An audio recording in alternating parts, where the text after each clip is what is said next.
নমস্কার, আমি প্রীতলি মোদক। আজকের এই জ্ঞান গর্ব ও মননশীল ওয়েবিনারে আপনাদের সকলকে জানাই আন্তরিক স্বাগত ও শুভেচ্ছা। আজকের ওয়েবিনারের বিষয় বেদ, বাংলা ও বাঙালি। ভারতীয় জ্ঞান সংস্কৃতির অন্যতম প্রাচীন ভাণ্ডার বেদ।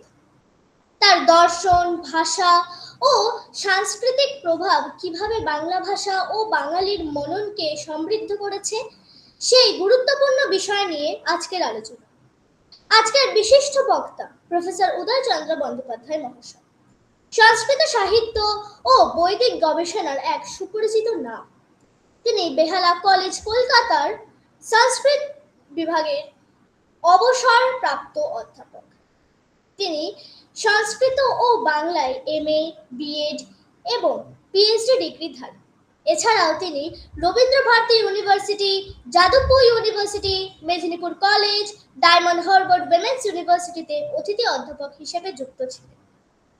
প্রফেসর বন্দ্যোপাধ্যায় মহাশয় বহু সংস্কৃত গ্রন্থ ও বিশ্ববিদ্যালয়ের পাঠ্যপুস্তকের প্রণেতা। তার উল্লেখযোগ্য গ্রন্থগুলির মধ্যে রয়েছে সংস্কৃত সাহিত্যের সাধক 4টি খণ্ড, সাহিত্য দর্শন 3টি খণ্ড, পুরাণ পরিক্রমা ও প্রবন্ধ, বেদ, বৈদিক, পরিমণ্ডল ও রবীন্দ্রনাথ প্রভৃতি। তার বহু মূল্যবান গ্রন্থ প্রকাশিত হয়েছে Sanskrit Pustak Bhandar, Sanskrit book depot, Dhaka student library এবং নবপাত্র প্রকাশন থেকে। আজকের এই আলোচনা আমাদের সকলের চিন্তা ও জ্ঞান ভান্ডারকে সমৃদ্ধ করবে, এটাই আমরা বিশ্বাস করি। এবার আমি সাদর আমন্ত্রণ জানাচ্ছি প্রফেসর উদয়চন্দ্র বন্দ্যোপাধ্যায় মহাশয়কে তার মূল্যবান বক্তব্য উপস্থাপনের জন্য। ধন্যবাদ।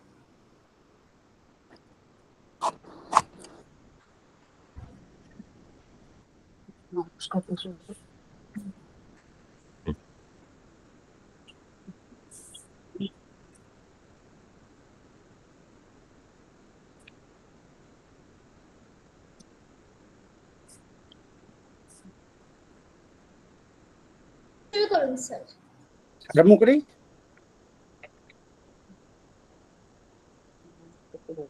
আরম্ভ করি। হ্যাঁ স্যার, একটু না ভিডিওটা ওই ক্যামেরা একটু উপর দিকে নিলে ভালো হয়। না না না না না হ্যাঁ হ্যাঁ হ্যাঁ, এবার ঠিক আছে।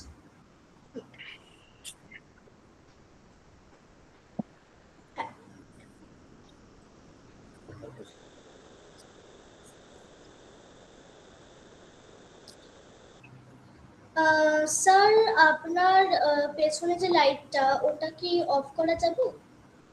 যদি অন্য কোনো লাইট থেকে থাকে তো ঘরে।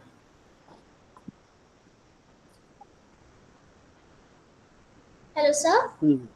হ্যাঁ, ঠিক আছে।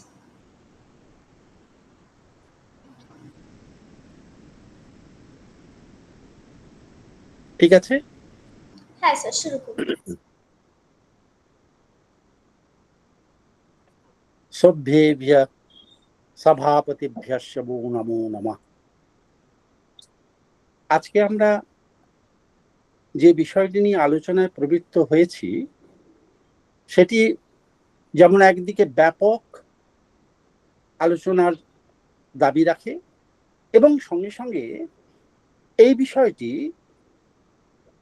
বর্তমান যুগে অত্যন্ত আলোচনাযোগ্য বলে আমার মনে হয়েছে। কিন্তু সময় আমাদের অত্যন্ত কম। যদিও গার্গী বারবার বলেছে যে একটা সিরিজ করবার জন্যে, কিন্তু বিভিন্ন অসুবিধার জন্য আমি আর করে উঠতে পারিনি সেটা। তবুও আমাকে বলতে হবে যে এই আলোচনা কিন্তু একটা দুটো দিনে সম্ভব নয়, কারণ সমগ্র বাংলার ইতিহাস এবং তার মধ্যে বেদের স্থানটা কোথায় এবং সেই বেদ কতটুকু এখানে রক্ষিত হয়েছে, কাদের দ্বারা রক্ষিত হয়েছে, সেই সবগুলো স্বাভাবিকভাবেই এসে পড়ে। তো সেই আলোচনা এত স্বল্প পরিসরে সম্ভব নয়। আজকের আলোচনা আমি কয়েকটি দিক কেবলমাত্র উল্লেখ করে যাব এবং সেই আলোচনা অবশ্যই ব্যাপক আলোচনা হবে না। পরে অন্য কোনো সময় সেই ব্যাপক আলোচনার মধ্যে আমরা ঢুকবো। এখন বাংলা, বাঙালি ও বেদ, এই তিনটের প্রথমেই কিন্তু ব আছে। তো বাঙালি জাতি ভারতবর্ষের একটা প্রান্তের অধিবাসী হলেও বাংলাটা কিন্তু বিভিন্ন জনপদে বিভক্ত, এবং সেখানে বিভিন্ন ট্রাইবালরা বাস করে, এবং ট্রাইবালদের সংস্কৃতি এর মধ্যে জড়িত হয়ে রয়েছে। সাধারণভাবে বিশ্বাস করা হয়, বিশেষত ওয়েস্টার্ন স্কলাররা একথা সকলে একসঙ্গে বলেছেন, যে বাইরে থেকে আর্য সভ্যতা ভারতবর্ষে ঢুকলো এবং তারপর ধীরে ধীরে বাংলাতে এলো। যদি এই কথা আমরা মেনে নিই যে ভারতবর্ষের সভ্যতা নয় বৈদিক সভ্যতা, বাইরে থেকে আসা, তো তার পেছনে তো কিছু যুক্তি অবশ্যই থাকতে হয়, এবং সাহেবরা সেই যুক্তি দিয়েছেন। আবার ভারতীয় পণ্ডিতেরা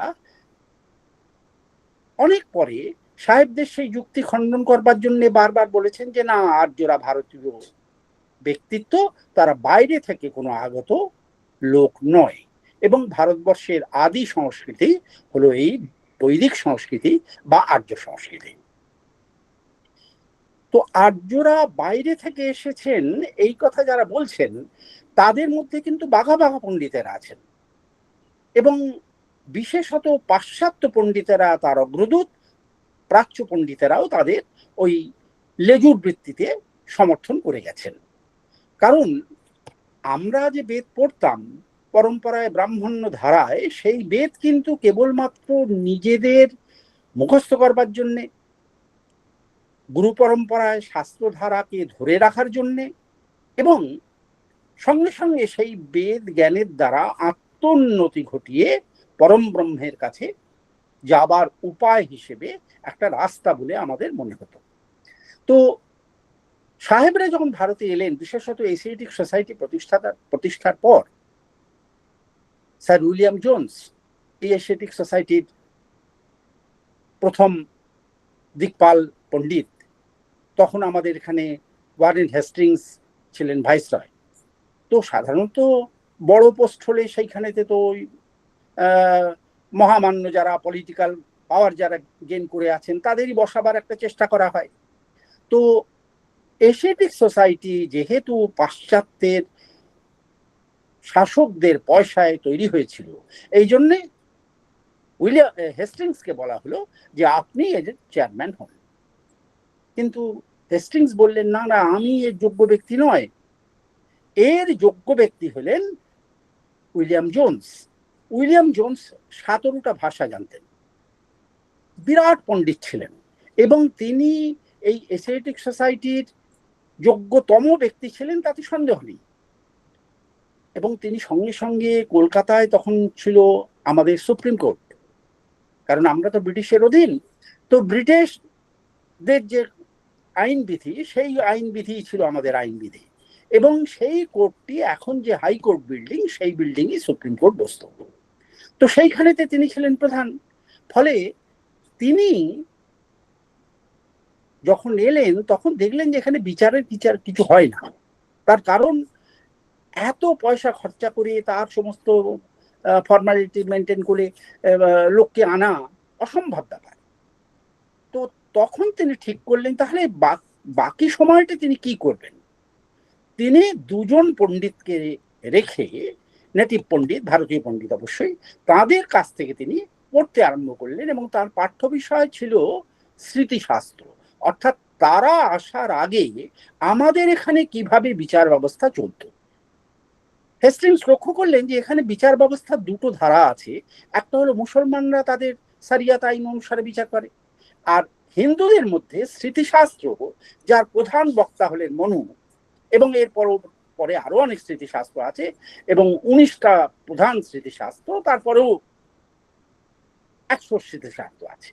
তা সেই স্মৃতিশাস্ত্র গুণর অভিজ্ঞ ব্যক্তি যারা যারা স্মার্ত নামে পরিচিত সমাজে, তাদের কাছ থেকে তিনি একেবারে ধরে ধরে পড়তে আরম্ভ করলেন, এবং তার এই পাশ্চাত্য যুক্তি দিয়ে ব্যাপারগুলোকে বুঝতে আরম্ভ করলেন। কিছুদিন বাদে তিনি দেখলেন যে না, এই সমস্ত শরিয়ত আইনের মধ্যে লজিক খুব কম, কিন্তু স্মৃতিশাস্ত্রে পণ্ডিতেরা যেভাবে ব্যাপারটাকে ব্যাখ্যা করতে চাইছেন, যেখানে বাদ প্রতিবাদ হচ্ছে, এটা বেশ লজিক্যাল, এবং এইটার উপরে বেস করে যদি আইন তৈরি হয় তাহলে কি হতে পারে, এইসব চিন্তা তখন তার মাথায় ঘুরছে। তো তিনি আরম্ভ করলেন স্মৃতিশাস্ত্রে, কিন্তু শুনলেন স্মৃতিশাস্ত্রটাই দাঁড়িয়ে আছে বেদের উপর। ফলে বেদের দিকে তিনি আর কি যেতে আরম্ভ করলেন, এবং 1 বছরের মধ্যে তিনি বেদ স্মৃতি এমন ভাবে একটা পড়াশুনো করে নিলেন, অত্যন্ত ধুরন্ধর পণ্ডিত। তারপর 17টা ভাষা জানেন তিনি। আশ্চর্য হয়ে গেলেন যে বেদে যে শব্দগুলো ব্যবহার করছে সেই শব্দগুলো কি করে পৃথিবীর অন্যান্য ভাষার মধ্যে আসছে। যেমন আমরা এখানে ফাদার বলছি, সেখানে পেটার, গ্রিক, ল্যাটিন, জার্মান ইত্যাদিতে পেটার, ফেটার, ভেটার, এই শব্দ সাম্যগুলো আসতে কি করে। এমন আমরা মা বলছি, মাতৃ শব্দ, মাদার, মেটার, এই যে শব্দ মিল, এইগুলো দেখে তিনি বিস্মিত হয়ে গেলেন এবং সঙ্গে সঙ্গে মেলাতে আরম্ভ করলেন। তো করতে করতে তিনি আশ্চর্য একটা ভাষার সন্ধান পেলেন, যে এই যে পৃথিবীর ভাষাগুলো, বিখ্যাত ভাষাগুলো, গ্রিক, ল্যাটিন, জার্মান, কেল্টিক ইত্যাদি ইত্যাদি, মূলত 10টা ভাষা পৃথিবীর যা বিখ্যাততম ভাষা। তো সেই 10টা ভাষার মূলে কিন্তু একটা কমন কোনো ভাষা আছে, এবং সেই ভাষাটাকে তিনি বললেন যে ইন্ডিয়া এবং ইউরোপের যত ভাষা ওই কমন ভাষা থেকে বেরিয়েছে। তার নামও দিলেন তিনি ইন্দো ইউরোপীয় ল্যাঙ্গুয়েজ। তো ইন্দো ইউরোপীয় ভাষা আবিষ্কার করা, এবং সঙ্গে সঙ্গে পাশ্চাত্যের লোকেরা খোঁজ রাখছেন যে এই সমস্ত কি বলছেন, এবং যিনি বলছেন তিনি একজন বিখ্যাত লোক, কাজে তার কথা ফেলতেও পাচ্ছেন না পাশ্চাত্যের পণ্ডিতেরা। ফলে সমগ্র পৃথিবী জুড়ে একটা আলোড়ন পড়ে গেল যে নেটিভ অশিক্ষিত যারা গায়ে খালি গায়ে থাকে, কারণ ওদের দেশে তো খালি গায়ে থাকাটা খুব বাজে ব্যাপার, অভদ্রতার লক্ষণ। গায়ে তোমার জামা কাপড়, গ্লাভস থাকতে হবে। তো ওরা কিন্তু খুব আশ্চর্য হয়ে গেল যে এই রকম মিল কি করে হয়, এবং যিনি বলছেন তিনি 17টা ভাষার অভিজ্ঞ। ফলে পাশ্চাত্যের বিভিন্ন ইউনিভার্সিটিতে যারা আছেন, যারা পড়াচ্ছেন এবং যারা তার সঙ্গে যুক্ত আছেন, গবেষণা কর্মে যুক্ত আছেন, ভাষাতাত্ত্বিক যারা, সকল একটা মহলে তুল কালাম বিচার আরম্ভ হয়ে গেল। এবং সেই বিচারের ধারাতে উইলিয়াম জোনসের অবশ্যই একটা বিশিষ্ট স্থান আছে, কারণ বেদের কথাটা সেখানে উঠল, এবং পৃথিবীর প্রাচীনতম সাহিত্য বলে বেদের একটা মর্যাদা প্রতিষ্ঠিত হলো, এবং ভারতবর্ষ যে জ্ঞান চর্চা করেছে বেদের মাধ্যমে সেটা কিন্তু ছড়িয়ে পড়লো সমগ্র বিশ্বে। এটা কিন্তু ভারতীয়দের সবচেয়ে বড় জয়। এবং এশিয়াটিক সোসাইটির যিনি কর্মকর্তা স্যার উইলিয়াম জোন্স, তিনি কিন্তু কোনো সংকীর্ণতা তার মধ্যে ছিল না, যদিও তা পরবর্তীকালে যারা আলোচনা করেছেন তারা কিন্তু পাশ্চাত্যরা, তারা কিন্তু অত্যন্ত সংকীর্ণ মানসিকতার পরিচয় দিয়েছেন, এবং তাদের বক্তব্য হলো যে এই দেশ কখনো এমন কিছু করতে পারে না যেটা ইউরোপের থেকে ভালো। ফলে তারা বলতে আরম্ভ করলেন হ্যাঁ কিছু থাকলেও থাকতে পারে, তবে ও এতটা কিছু পাত্তা দেওয়ার মতো নয়। এবং সঙ্গে সঙ্গে তারা এই কথা বলতে আরম্ভ করলেন যে ভারতীয় যে বৈদিক সভ্যতা এটা আমাদের ইউরোপ থেকে গেছে। যারা লিঙ্গুইস্টিক বা ভাষা তত্ত্ব নিয়ে চর্চা করেন তাদের মধ্যে একটা তুল কালাম আরম্ভ হয়ে গেল, যে তারা বলতে আরম্ভ করলেন যখন প্রতিষ্ঠিত হয়ে গেল যে হ্যাঁ এটা হলো প্রাচীনতম ভাষা, সঙ্গে সঙ্গে জার্মানের লোকেরা বললেন আরে এটা তো আমাদের সঙ্গে ইন্ডিয়ান একটা যোগাযোগ সূত্র। অতএব কি হলো, তারা বললেন এটা জোন্স যে বলছেন ইন্ডো ইউরোপিয়ান ল্যাঙ্গুয়েজ, এটা ঠিক নয়, এটা হলো ইন্ডো জার্মানিক ল্যাঙ্গুয়েজ। সঙ্গে সঙ্গে ফরাসিরা বললেন তা কি করে হবে, এটা তো আমাদের ভাষা, অর্থাৎ আমাদের এই ভাষার নামটা দিতে হবে ইন্দো ফ্রেঞ্চ ল্যাঙ্গুয়েজ। কিন্তু খুব মজার কথা, যে যা খুশি বলুক ইন্দোকে কেউ ছাড়তে পারছেন না, ইন্ডিয়াকে কেউ ছাড়তে পারছেন না, তার কারণ প্রথম যা কিছু তথ্য সব কিন্তু সেই বেদের মধ্যে, বৈদিক ভাষার মধ্যে সংকলিত হয়ে রয়ে গিয়েছে। একে ছাড়া অন্য কোনো ভাষার আলোচনা চলতে পারে না, কারণ বৈদিক সংস্কৃতের সঙ্গে অন্য ভাষার যোগ সূত্রগুলো নিয়েই কিন্তু একটা নতুন ধারা গড়ে উঠল, এবং সেই নিয়ে পৃথিবীর বিভিন্ন দেশে মতভেদ আরম্ভ হয়ে গেল। তো বেদ আমাদের ভারতীয় সভ্যতাকে এমন একটা মর্যাদায় নিয়ে গেছে, এমন একটা জায়গায় প্রতিষ্ঠা দিয়েছে, সেটা কিন্তু ভারতীয় পণ্ডিতদের কৃতিত্ব নয়, এটা কিন্তু পাশ্চাত্যের কৃতিত্ব স্বীকার করতে হবে এবং তার পেছনে উইলিয়াম জোন্স এর নাম স্বীকার করতে হবে। কিন্তু পরবর্তীকালে যারা পড়াশুনো করলেন তারা আবার বললেন না না, ও ওই পাঞ্জাবের মধ্যে দিয়ে হিমাচল প্রদেশ হয়ে আর্যরা ভারতে এলো ইত্যাদি ইত্যাদি সিল্ক রুটের কথা বললেন এবং তারা বিভিন্ন সব তথ্য প্রমাণ দেখাতে আরম্ভ করলেন, আর্যাবর্তের কথা বলতে আরম্ভ করলেন, যেখানে আর্যদের প্রকৃত প্রতিষ্ঠান বা প্রতিষ্ঠা। অথচ এই আর্যাবর্ত, দাক্ষিণাত্য ইত্যাদি ইত্যাদি বিভাগ সম্পর্কে তারা খুব একটা সচেতন ছিলেন বলে মনে হচ্ছে না। তারা বলতে আরম্ভ করলেন যে আর্যাবর্ত দিয়ে পাঞ্জাব, হরিয়ানা এবং হিমাচল প্রদেশের অঞ্চল দিয়ে আর্যরা ভারতে এসেছিল সেন্ট্রাল এশিয়া থেকে। এবং এর সপক্ষে যারা ইরান তত্ত্ব নিয়ে আলোচনা করেন তারা কিন্তু একটি বইয়ের কথা বললেন, জেন্দাবেস্তা। আবেস্তা কিন্তু সেদিক থেকে দেখতে গেলে বেদের আগে লেখা, কারণ সাহেবদের মতে আবেস্তা লেখার পর আর ইরানীয় আর্য এবং ভারতে যে আর্যরা ঢুকলেন তাদের মধ্যে একটা ঝগড়া হয়েছে। এই ঝগড়ার ফলে একদল ভারতবর্ষের মধ্যে ঢুকে এসেছিলেন এবং ঢুকে এসেছিলেন যারা, তারা বৈদিক তত্ত্বকে প্রতিষ্ঠা করলেন, তারা বেদ লিখলেন এবং বেদ হচ্ছে তাদের। তার কারণ জেন্দাবেস্তা সেখানেতে যে মন্ত্রগুলো পাওয়া যায়, প্রথমত হলো দুটোই কিন্তু অগ্নি উপাসকদের কথা। আমাদের এখানে বৈদিক ধারায় যেমন বলা হয়েছে সব সময় যজ্ঞ করতে হবে, যজুর্বেদে বলা হলো উদিতে অনুদিতে চৈবা, মনু এটা সাপোর্ট করলেন যে দিনে সূর্য উদয়ের আগেও যজ্ঞ হবে, অনুদিতে চৈবা, যখন সূর্য উদিত হয়নি তখনও যজ্ঞ হবে, যখন উদিত হয়েছে তখনও যজ্ঞ হবে, যখনই কোনো সময় পাবে তখনই যজ্ঞ হবে। সর্বথা বর্ততে যজ্ঞ ইতি ইয়ং বৈদিকী শ্রুতি, সব সময় যজ্ঞ করতে হবে এবং যজ্ঞই হলো বৈদিক ধর্মের মূল। আবেস্তান ধর্মবিশ্বাসীরাও কিন্তু প্রতিদিন যজ্ঞ করে এবং অগ্নিতে আহুতি দেয়। এইটা কিন্তু দুটোর সঙ্গে মিল, এবং ঘৃতাহুতি দেয় তারা এবং মন্ত্র বলে আহুতি দেয়। এবং আবেস্তার মন্ত্রর সঙ্গে আমাদের বেদের যে মন্ত্র তার কিছু কিছু মিলও পাওয়া যাচ্ছে। এবং সেইটা পরবর্তীকালে একজন আমাদের আবেস্তান তত্ত্ববিদ পণ্ডিত, ভারতীয় পণ্ডিত, তিনি কিন্তু সেই আবেস্তাকে এডিট করেছিলেন এবং তার সংস্কৃত অনুবাদও করেছিলেন।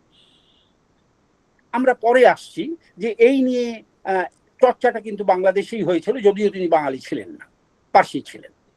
তো এইখানেতে দেখা যাচ্ছে যে উত্তর ভারতে আর্যাবর্তে আর্যরা এলো, তারপরে তারা ক্রমশ ভারতবর্ষের বিভিন্ন অংশে ছড়িয়ে পড়লো এবং এরা বললেন সেন্ট্রাল ইন্ডিয়া থেকে তারা ঢুকলো, ক্রমশ নিচের দিকে নামতে আরম্ভ করলো ভারতের ম্যাপে। এবং দেখা গেল যে অনার্য যে জনগণ ছিল তারা দুদিকে ভাগ হয়ে গেল, একদিক বাংলার দিকে চলে এলো, বাংলা বিহার উড়িষ্যার দিকে চলে গেল, আর একদল দক্ষিণ ভারতের দিকে চলে গেল। এইভাবে আর্য সভ্যতার ক্রমশ বিস্তৃতি ঘটলো ভারতীয় ইতিহাসের প্রেক্ষাপটে।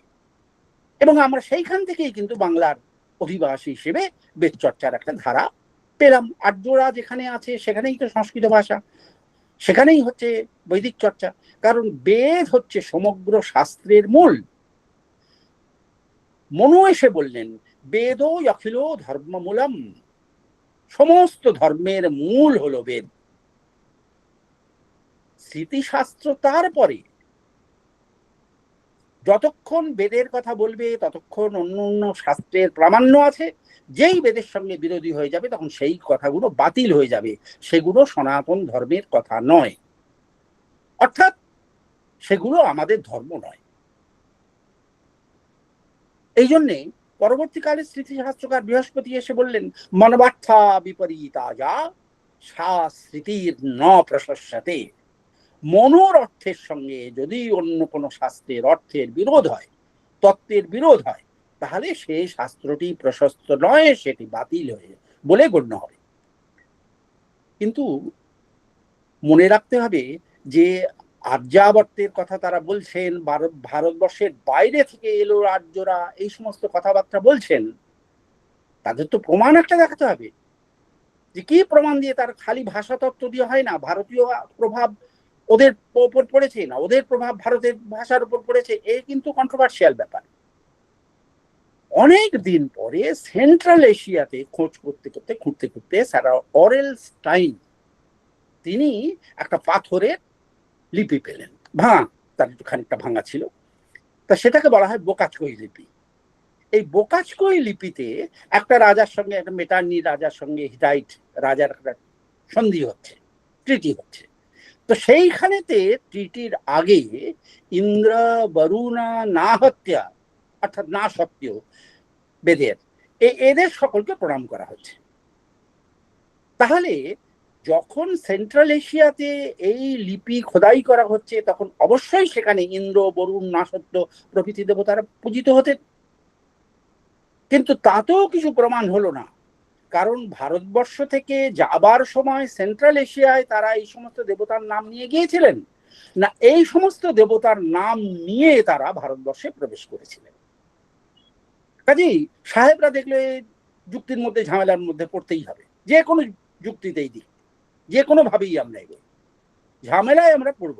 ফলে সেই বোকাচকই লিপিটা আবিষ্কারের পর তারা 7 বছর চুপ করে বসে গেছে। কেন এই লিপিটায় এই যে নামগুলো আছে বৈদিক দেবতাদের, তাদের সঙ্গে ভারতীয় সভ্যতার এবং অন্য সভ্যতার সম্বন্ধ কি, এই নিয়ে তারা আর কথা বললেন না। পরবর্তীকালে তারা একটা অ্যাডজাস্টমেন্টে এলেন যে না, ওটা আসলে আর্যরা যখন ভারতে ঢুকছে তখন ওইখানেতেই এইসব দেবতাদের, ইন্দ্র বরুণ নাসত্য ইত্যাদি দেবতার পুজো পাঠ হতো। কিন্তু বৈদিক সাহিত্য তার বিপরীত কথা বলছে। বৈদিক সাহিত্য বলছে যে অগ্নি উপাসকরা প্রথম বেদকে, বেদ চর্চা করেন বা বেদের প্রধান ধারা, এবং যদি ভারতবর্ষে আর্যরা এসে থাকে তাহলে অগ্নি উপাসনাকে নিয়ে তারা এসেছিল। ইরানের যে তথ্যের কথা বললাম, আবেস্তার যে তথ্যের কথা বললাম, সেই তথ্যের সঙ্গে এই তথ্য মিলে যায়। কিন্তু মুশকিল হলো যে যদি ইন্দ্র অগ্নি দেবতা প্রধান হয়ে তার প্রাধান্যে ভারতবর্ষে আর্য অনুপ্রবেশ ঘটে, তাহলে ঋগ্বেদে অগ্নির প্রাধান্য নেই কেন? ঋগ্বেদে কিন্তু সবচেয়ে বেশি কবিতাকে এনারা বলেন সূক্ত, আর প্রত্যেকটা সূক্তের এক একটা মন্ত্রকে, এক একটা শ্লোককে তারা বলেন মন্ত্র। তাহলে ঋগ্বেদে কিন্তু অগ্নির প্রাধান্য নয়, প্রাধান্য হচ্ছে ইন্দ্রের।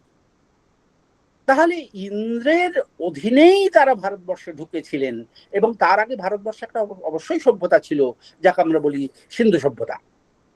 সেই সিন্ধু সভ্যতা সেটিকে ধ্বংস করে আর্য সভ্যতা প্রতিষ্ঠা ঘটেছিল, এইটা কিন্তু একদল ঐতিহাসিক বলেন। এবং ইন্দ্রকে ঋগ্বেদে বলা হয়েছে পুরন্দর। ইন্দ্র হচ্ছে পুরন্দর।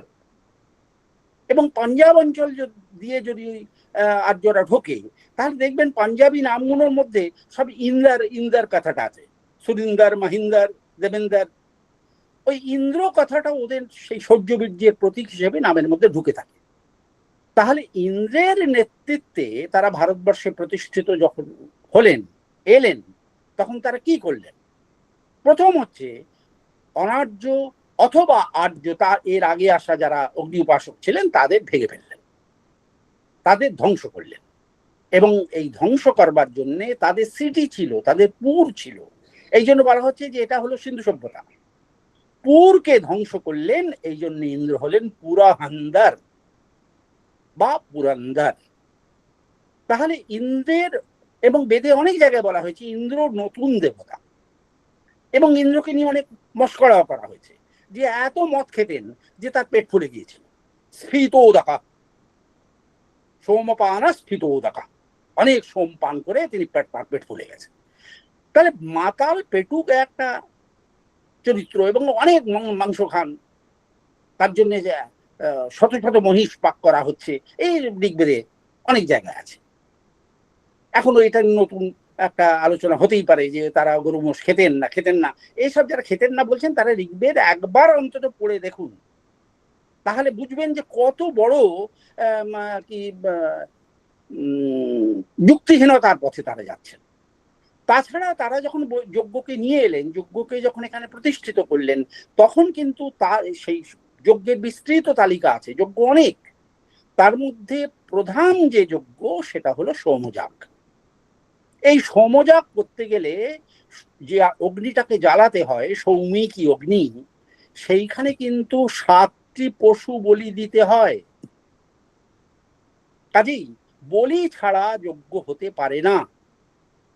এবং পরবর্তীকালে প্রধান যে যজ্ঞ, একটা সার্বভৌম ক্ষমতার প্রতীক হিসেবে যেটা দাঁড়ালো, সেটা হলো রাজসূয় এবং অশ্বমেধ। অশ্বমেধ তো যজ্ঞটা করা হতো, ঘোড়াটাকে পুজো পাঠ করে ছেড়ে দেওয়া হতো। 1 বছর বিভিন্ন রাজ্য ঘুরে তারপর আবার সেই ঘোড়াটা যখন চলে আসতো, তখন সেই যজ্ঞটাকে কেটে আহুতি দিয়ে যজ্ঞ সমাপ্তি হতো। এবং যে যে রাজ্যের মধ্যে দিয়ে সেই ঘোড়াটি ঘুরে আসতো, সেই রাজ্য যিনি ঘোড়াটি ছেড়েছেন, অশ্বমেধ যজ্ঞ করছেন, তার বশ্যতা স্বীকার করলেন বলে ধরা হবে। যদি তিনি বশ্যতা স্বীকার না করেন, তাহলে ওই ঘোড়ার পেছনে পেছনে সৈন্যরা যেত, তারা মারামারি করতো। মহাভারতে এবং আমাদের পুরাণগুলিতে এইরকম যজ্ঞের, অশ্বমেধ যজ্ঞ এবং সৌমযজ্ঞের বিবরণ আছে। কিন্তু মনে রাখতে হবে, প্রকৃত যজ্ঞের যে পদ্ধতি তার সঙ্গে সবসময় কিন্তু মিলছে না। আর বৃহদারণ্যক উপনিষদটা আরম্ভই হলো এই অশ্বমেধ যজ্ঞের ঘোড়াটার রূপক দিয়ে। এই যে ঘোড়াটা এসে দাঁড়ালো চারদিক পরিক্রমা করে, সেই যখন দাঁড়ালো তখন তার মাথার দিকে একটা সোনার পাত্রে করে জল রাখতে হবে, আর লেজের দিকে একটা রূপোর পাত্রে করে জল রাখতে হবে। তো বলছেন উপনিষদ বলছেন যে এই কি, উপনিষদ তো তার যাজ্ঞিক তাৎপর্যের কথা বলবেন না, তার আধ্যাত্মিক, তার একটা রূপক ধর্মী ব্যাখ্যা বলবেন। বললেন ওই যে সামনের পাত্রটা আছে, সেই সামনের পাত্রটা হলো সূর্য, সূর্যের রং সোনার মতো। আর পেছনের যে পাত্র সেটি হলো চন্দ্রমা, তাই তার পাত্রটি হবে রূপোর। এবং এই দুটো পাত্রের মাঝখানে ঘোড়াটি দাঁড়িয়ে আছে, এ হলো দিবারাত্রের এবং সম্বৎসরের প্রতীক। এবং তারপর খুব সুন্দর ব্যাখ্যা আছে যে দিশো পাজো ইয়াস্যা, এই যে 10টা দিক, সেইগুলো ঘোড়ার ওই পাঁজরার এক একটা হাড়, বড় সুন্দর। বৃহদারণ্যক উপনিষদ এই সমস্ত রূপক দিয়ে আরম্ভ হলো। তারপর তো বললো যে এই যজ্ঞ কে করবে? ব্রাহ্মণের তো এত সৈন্যফৈন্য নেই, তাহলে কি ব্রাহ্মণ অশ্বমেধ যজ্ঞ করতে পারবে না? ক্ষত্রিয়রাই করবে। আর ক্ষত্রিয় হলে সে তো বড় ক্ষত্রিয় হতে হবে, যার এত পয়সা এত ক্ষমতা সব আছে। কারণ এই যজ্ঞে ব্রাহ্মণদের দক্ষিণাও বড় কম না। বাসো বাস্য সুবর্ণম, বস্ত্র দিতে হবে, সোনা দিতে হবে, ঘোড়া দিতে হবে, হাতি দিতে হবে, এসব অনেক বিশাল দক্ষিণার তালিকা। এ সাধারণ লোকের জন্য করা সম্ভব না। এবং পুরোহিত 1-2 জন না, সোমযাগে মিনিমাম 16 জন প্রধান পুরোহিত, প্রত্যেক বেদে 4টি করে, ঋগ্বেদের 4 জন, সামবেদের 4 জন, যজুর্বেদের 4 জন, অথর্ববেদের 4 জন। এছাড়াও কিছু সৌমিকী পুরোহিত আছে যাদের কাজ ছিল ওই পশুগুলোকে মারা এবং সেই মাংস সংগ্রহ করা। অন্য পুরোহিতরা কিন্তু সেই পশু মারণ কর্ম করবেন না। আবার কিছু পুরোহিত আছেন যেখানে গৃহ্যকর্ম যেগুলো, সেগুলো তারা করবেন। কিছু আছেন চমসার ধৈর্য, বড় বড় যে আহুতি দেওয়ার চামচ, এরকম হাতার মতন বড় হয়, মুখটা ওই হাঁসের মুখের মতো হয়, যেখান দিয়ে লম্বা করে ঘিটা ঢেলে দেওয়া হয়। তো এইখানে এই যে চমস, সেই চমস ধরবার জন্য আবার পুরোহিত আছেন, তাদের বলা হচ্ছে চমসার ধৈর্য। তো এই এত বড় কাণ্ড কারখানা এই অশ্বমেধ যজ্ঞ, আপনারা জানেন কাশীর বিখ্যাত ঘাট হচ্ছে দশাশ্বমেধ ঘাট, বিশ্বনাথ গলি দিয়ে গিয়ে বিশাল ঘাট, ওইখানে 10টা অশ্বমেধ যজ্ঞ হয়েছিল। এই জন্যে ওই ঘোড়া যা কিছু ক্রিয়াকর্ম এখানে হয়েছিল, তাই জন্য ওর নাম হচ্ছে দশাশ্বমেধ। তো যাই হোক, আমি এর মধ্যে আর বিস্তৃতের মধ্যে যাচ্ছি না। এই দিক থেকে দেখলে একটা বিশাল যাজ্ঞিক ব্যবস্থা, যার উপরে দাঁড়িয়ে আছে বেদটা, এবং যজ্ঞ পরত্বে সেই মন্ত্রগুলোর অর্থ কি হবে, এই নিয়ে শাস্ত্রকাররা আলোচনা করেছিলেন। কিন্তু সেই আলোচনার প্রথম যুগে প্রয়োজন হয়নি, কারণ যারা পড়তেন, যারা পড়াতেন, তারা কিন্তু নিজেরাই সেইগুলো পড়ার সঙ্গে সঙ্গে বুঝতেন, মানে বুঝতেন। কারণ বেদ পড়ারই রীতি আলাদা ছিল সমগ্র ভারতবর্ষে। বেদ পড়ার রীতি হলো যে গুরু প্রথমে উচ্চারণ করবেন, তার সঙ্গে সেই উচ্চারণ দ্বিতীয়বার আবার গুরু করবেন, তখন শিষ্যরা তার সঙ্গে সঙ্গে উচ্চারণ করবেন এবং সঙ্গে সঙ্গে উচ্চারণ করার পর দুবার করে তারপর শিষ্যকে বলবেন তুমি করো। শিষ্য আবার করলো, তখন তিনি দেখবেন যে না তোমার স্বরে ভুল হয়েছে। কারণ বৈদিক স্বর, বৈদিক যে মন্ত্র আর আমাদের ক্লাসিক্যাল সংস্কৃতের যে আমাদের পুরাণ পুরাণ ইত্যাদি যে পুজো পাঠের যে মন্ত্র, সেই মন্ত্র কিন্তু সম্পূর্ণ আলাদা। তার কারণ ঋগ্বেদ, সামবেদ, যজুর্বেদ, অথর্ববেদ প্রত্যেকটি বেদের কিন্তু, এবং প্রত্যেকটি শাখা, বেদের বিভিন্ন আবার শাখা আছে, তো সেই শাখাগুলোর প্রত্যেকটি মন্ত্রের কিন্তু নির্দিষ্ট স্বর আছে। সেই স্বরটি কি? ঋগ্বেদের স্বর যেমন উদাত্ত, অনুদাত্ত, শরীর। কোন শব্দ উচ্চ স্বর উচ্চারণ করতে হবে, জোরে বলা হলো, এটা হলো উদাত্ত। নি আস্তে বলা অনুদাত্ত। আর এই দুটো স্বরের মাঝখানের যে স্বরটা উচ্চ আর অনুচ্চ, এর মাঝখানের যে স্বরটা সেটা হলো শরীর স্বর। পাণিনি খুব সুন্দর বলেছেন যে উচ্চই উদাত্ত, যেটা উচ্চ স্বরে বলা হবে তার নাম উদাত্ত। নিচই অনুদাত্ত, নিচ স্বরে যেটা পড়া হবে সেটা অনুদাত্ত। এবং সমাহার সরিত, এর মাঝামাঝি স্বরে যেটা পড়া হবে সেটা হলো শরীর। তো এরকম সামবেদের আবার সে গান করা হতো। শামকে বলা হচ্ছে শাম গান। রবীন্দ্রনাথ অনেকবার বলেছেন প্রথম শাম রব তব তপবনে, প্রথম প্রভাত উদয় তব গগনে। তো সামবেদ পড়া হতো কিন্তু 7টা স্বরে, মূল 7টা স্বর। এবং সেই 7টা স্বরের যে ব্যাপার, সেই 7টা স্বরের ব্যাপারের সঙ্গে সঙ্গে আর একটা জিনিস ছিল যে স্বর ঠিক হচ্ছে না উচ্চারণ ভুল হচ্ছে, এইটার জন্য তারা হাতের বিভিন্ন ভঙ্গি ব্যবহার করতেন। ঋগ্বেদীরা উদাত্ত বোঝাবার জন্য এইরকম হাত ব্যবহার করতেন, অনুদাত্ত ব্যবহারের জন্য এইরকম হাত ব্যবহার করতেন। অর্থাৎ সেখানে হাতে চেটো দিয়ে কিন্তু এই শটটা দেখানো হতো। মুখে যে শটটা বলছি সেটা সত্যিই বলছি কিনা ওই হাতের ঘোরাফেরা সেটা বলে দেবে। সামবেদের স্বরগুণের ক্ষেত্রে কিন্তু এইরকম আঙুল গুনে গুনে এরকম দেখানো হতো, 7টা স্বরকে দেখানো হতো। তো কাজেই এইসব করবার একটা উদ্দেশ্য ছিল। এসব উদ্দেশ্যমূলক পৃথিবীর এখনো যে কেউ, যে কোনো দেশ এই শিক্ষা পদ্ধতিকে অনুসরণ করতে পারে। কোনো বই নেই, কোনো লিখিত কিছু সংবিধান নেই, কিচ্ছু নেই, অথচ লক্ষ্যমন্ত্র তারা এইভাবে পরম্পরায় কাশ্মীর থেকে কন্যাকুমারী পর্যন্ত পড়ে যাচ্ছেন। তাতে এতটুকু ভুল নেই, এতটুকু স্বরের গন্ডগোল নেই। এক আশ্চর্য ব্যাপার। সাহেবরা দেখে প্রথম অবাক হয়ে গিয়েছিল।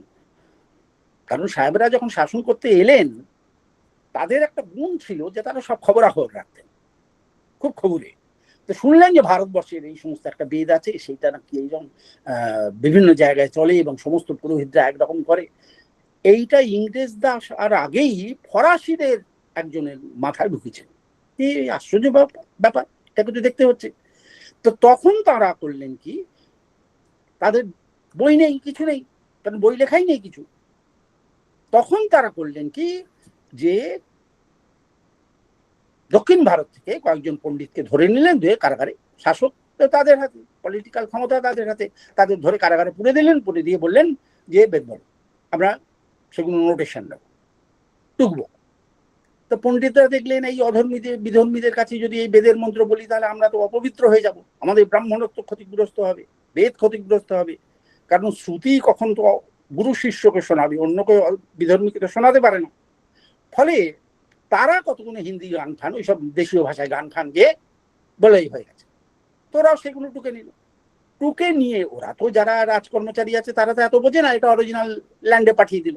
তারা বললো এসব কিছু না, তোমাদের ঠকিয়ে পালিয়ে গেছে ওরা, খুব ধুরন্ধর। ব্যাস, সব ব্যর্থ হয়ে গেল। কারণ তো অনেক দিন চলে গেল, পাঠাবে, সেটা আবার রেকগনাইজড হবে, আসবে, ফলে মুশকিল হয়ে গেল।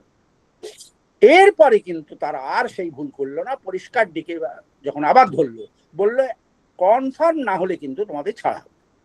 ফলে তারা দেখলো মহা মুশকিল। ফলে ব্রাহ্মণরা তাদের বেদ উচ্চারণ করতে বাধ্য হলেন এবং ইংরেজরাও পরবর্তীকালে এই ধারা নিয়েছিলেন। আর দ্বিতীয়টা যেটা হতো, যে কারুর কাছে পুঁথি ছিল না তা না, বেদের পুঁথি তাদের কাছে ছিল, অত্যন্ত সংগোপনে রাখতেন, নিজেদের কোনো কনফিউশন হলে কিছু হলে দেখবার জন্যে। কিন্তু ইংরেজরা কায়দা করে ওই চাকরি দেওয়ার, তোমার কারোর ছেলেকে, পণ্ডিতের ছেলেকে চাকরি দেবো, এ দেবো, এইসব লোভ দেখিয়ে, পয়সা দিয়ে তারা এই সমস্ত পুঁথি সংগ্রহ করে, কখনো জোর করে, ছিনতাই করে এই পুঁথি নিয়ে ইংল্যান্ডে পালিয়ে গিয়েছিল। এবং ওদের যে ভালো গুণটা বলতে হবে, ওরা কিন্তু সেই গুণকে জ্বালিয়ে শেষ করেনি। আমাদের দেশের পণ্ডিতের মুখ্য বংশধররা যেমন ওই পুঁথি দিয়ে ওই জ্বালিয়ে দুধ গরম করেছে, ওরা কিন্তু তা করেনি। যা যা নিয়ে গেছে সব কিন্তু একটা জায়গায় সংগ্রহ করেছিল, এবং সেটা এখন ইন্ডিয়া অফিস লাইব্রেরিতে সংগৃহীত আছে ইংল্যান্ডে।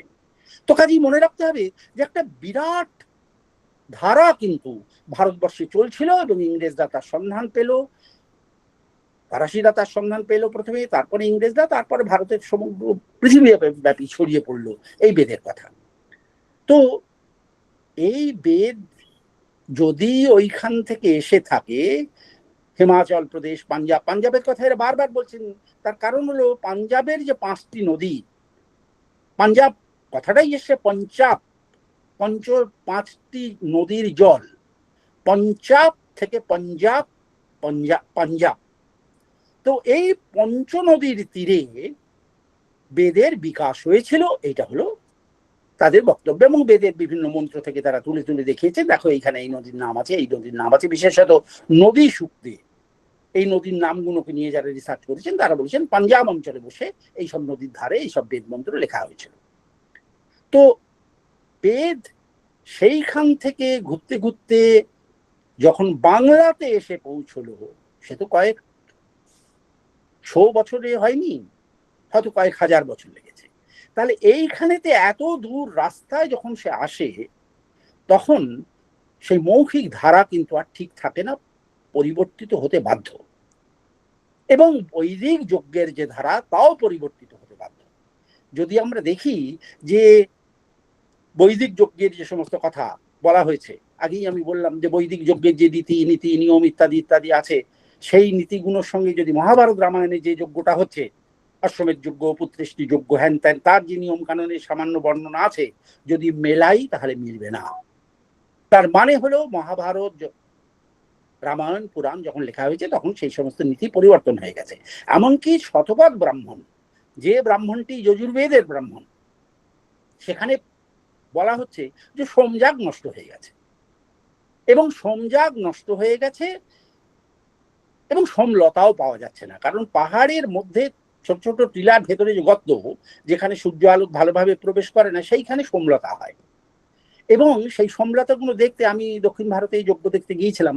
আমাদের মাস্টারমশাই ছিলেন অমর চট্টোপাধ্যায় মশাই, তিনি বিশ্ববিদ্যালয়ে পড়িয়েছেন, আশুতোষ কলেজে পড়িয়েছেন, খ্যাতনামা অধ্যাপক, এবং শেষকালে সংস্কৃত কলেজ তাকে মহামহোপাধ্যায় উপাধিও দিয়েছে। তো ওনার মাস্টারমশাই ছিলেন পট্টাভিরাম শাস্ত্রী, দক্ষিণ ভারতীয়। আমি তার কথা বলবো, তার কথা না বললে আলোচনাটা পরিষ্কার হয় না বাংলাদেশে বিশেষত। তো পট্টাভিরাম শাস্ত্রী একবার কলকাতায় এলেন। কলকাতায় আসার পর আমি, অমরবাবু, আরো অনেকে, সব 2-4 জন, অনেকে মানে 2-4 জন, তার সঙ্গে দেখা করতে গেলাম। দেখা করতে গিয়ে বুড়ো মানুষ, তখন তার প্রায় 90 বছরের কাছাকাছি বয়স, কিন্তু কথা বলছেন। আমি তখন কলেজে পড়ি, না ইউনিভার্সিটিতে পড়ি, ইউনিভার্সিটি ফার্স্ট ইয়ার। তো তখন তিনি গল্প করছেন আলিপুরের একটা গেস্ট হাউসে বসে কথা হচ্ছে, এবং এসেই প্রথমে উনি ওই সমস্ত বড় লোকের গেস্ট হাউস সব তুলে দিলেন। ওনারা আরো কয়েকজন যাজ্ঞিক এসেছিলেন, সেখানে ম্যাট তুলে দিলেন, তুলে দিয়ে গোবর জল দিয়ে সব নেকালেন, এবং তারপর বললেন আমাদের উনুনের ব্যবস্থা করে দাও, আমরা আলাদা রান্না করে খাবো। তো যাই হোক, এই সমস্ত হয়েছে। তার মাঝে তিনি গল্প করছেন, এত রসিক, মনে হলো আমার সমবয়সী বন্ধু, তার সঙ্গে কথা বলছি। অবশ্যই কথার ভাষা সংস্কৃত, কারণ তিনি সংস্কৃতই ছিল তার মাতৃভাষা। তো এইভাবে একবারে সহজেই সকলের সঙ্গে মিলিয়ে যেতে পারতেন। এবং যাবার সময় আমি বললাম, আমরা তো কোনো সোমযাগ দেখিনি, তো সোমযাগ করতে হয় আমাদের, কিন্তু সেই সম্পর্কে একটা স্পষ্ট ধারণা নেই। উনি বলেন ঠিক আছে, আমি তোমাদের সোমযাগ দেখাবো। অমরবাবু সোমযাগ দেখেননি এর আগে, অথচ ওই যজ্ঞবিধি সম্পর্কে তিনি খুব এক্সপার্ট। বৈদিক যজ্ঞের উপর একটা বইও লিখেছেন তিনি পরবর্তীকালে, সেগুলো অবশ্য অনেক পরে লেখা। তো পট্টাভিরাম শাস্ত্রী তখন আমাদের একবার ডেকে পাঠালেন, বলেন তোমরা সকলে চলে এসো,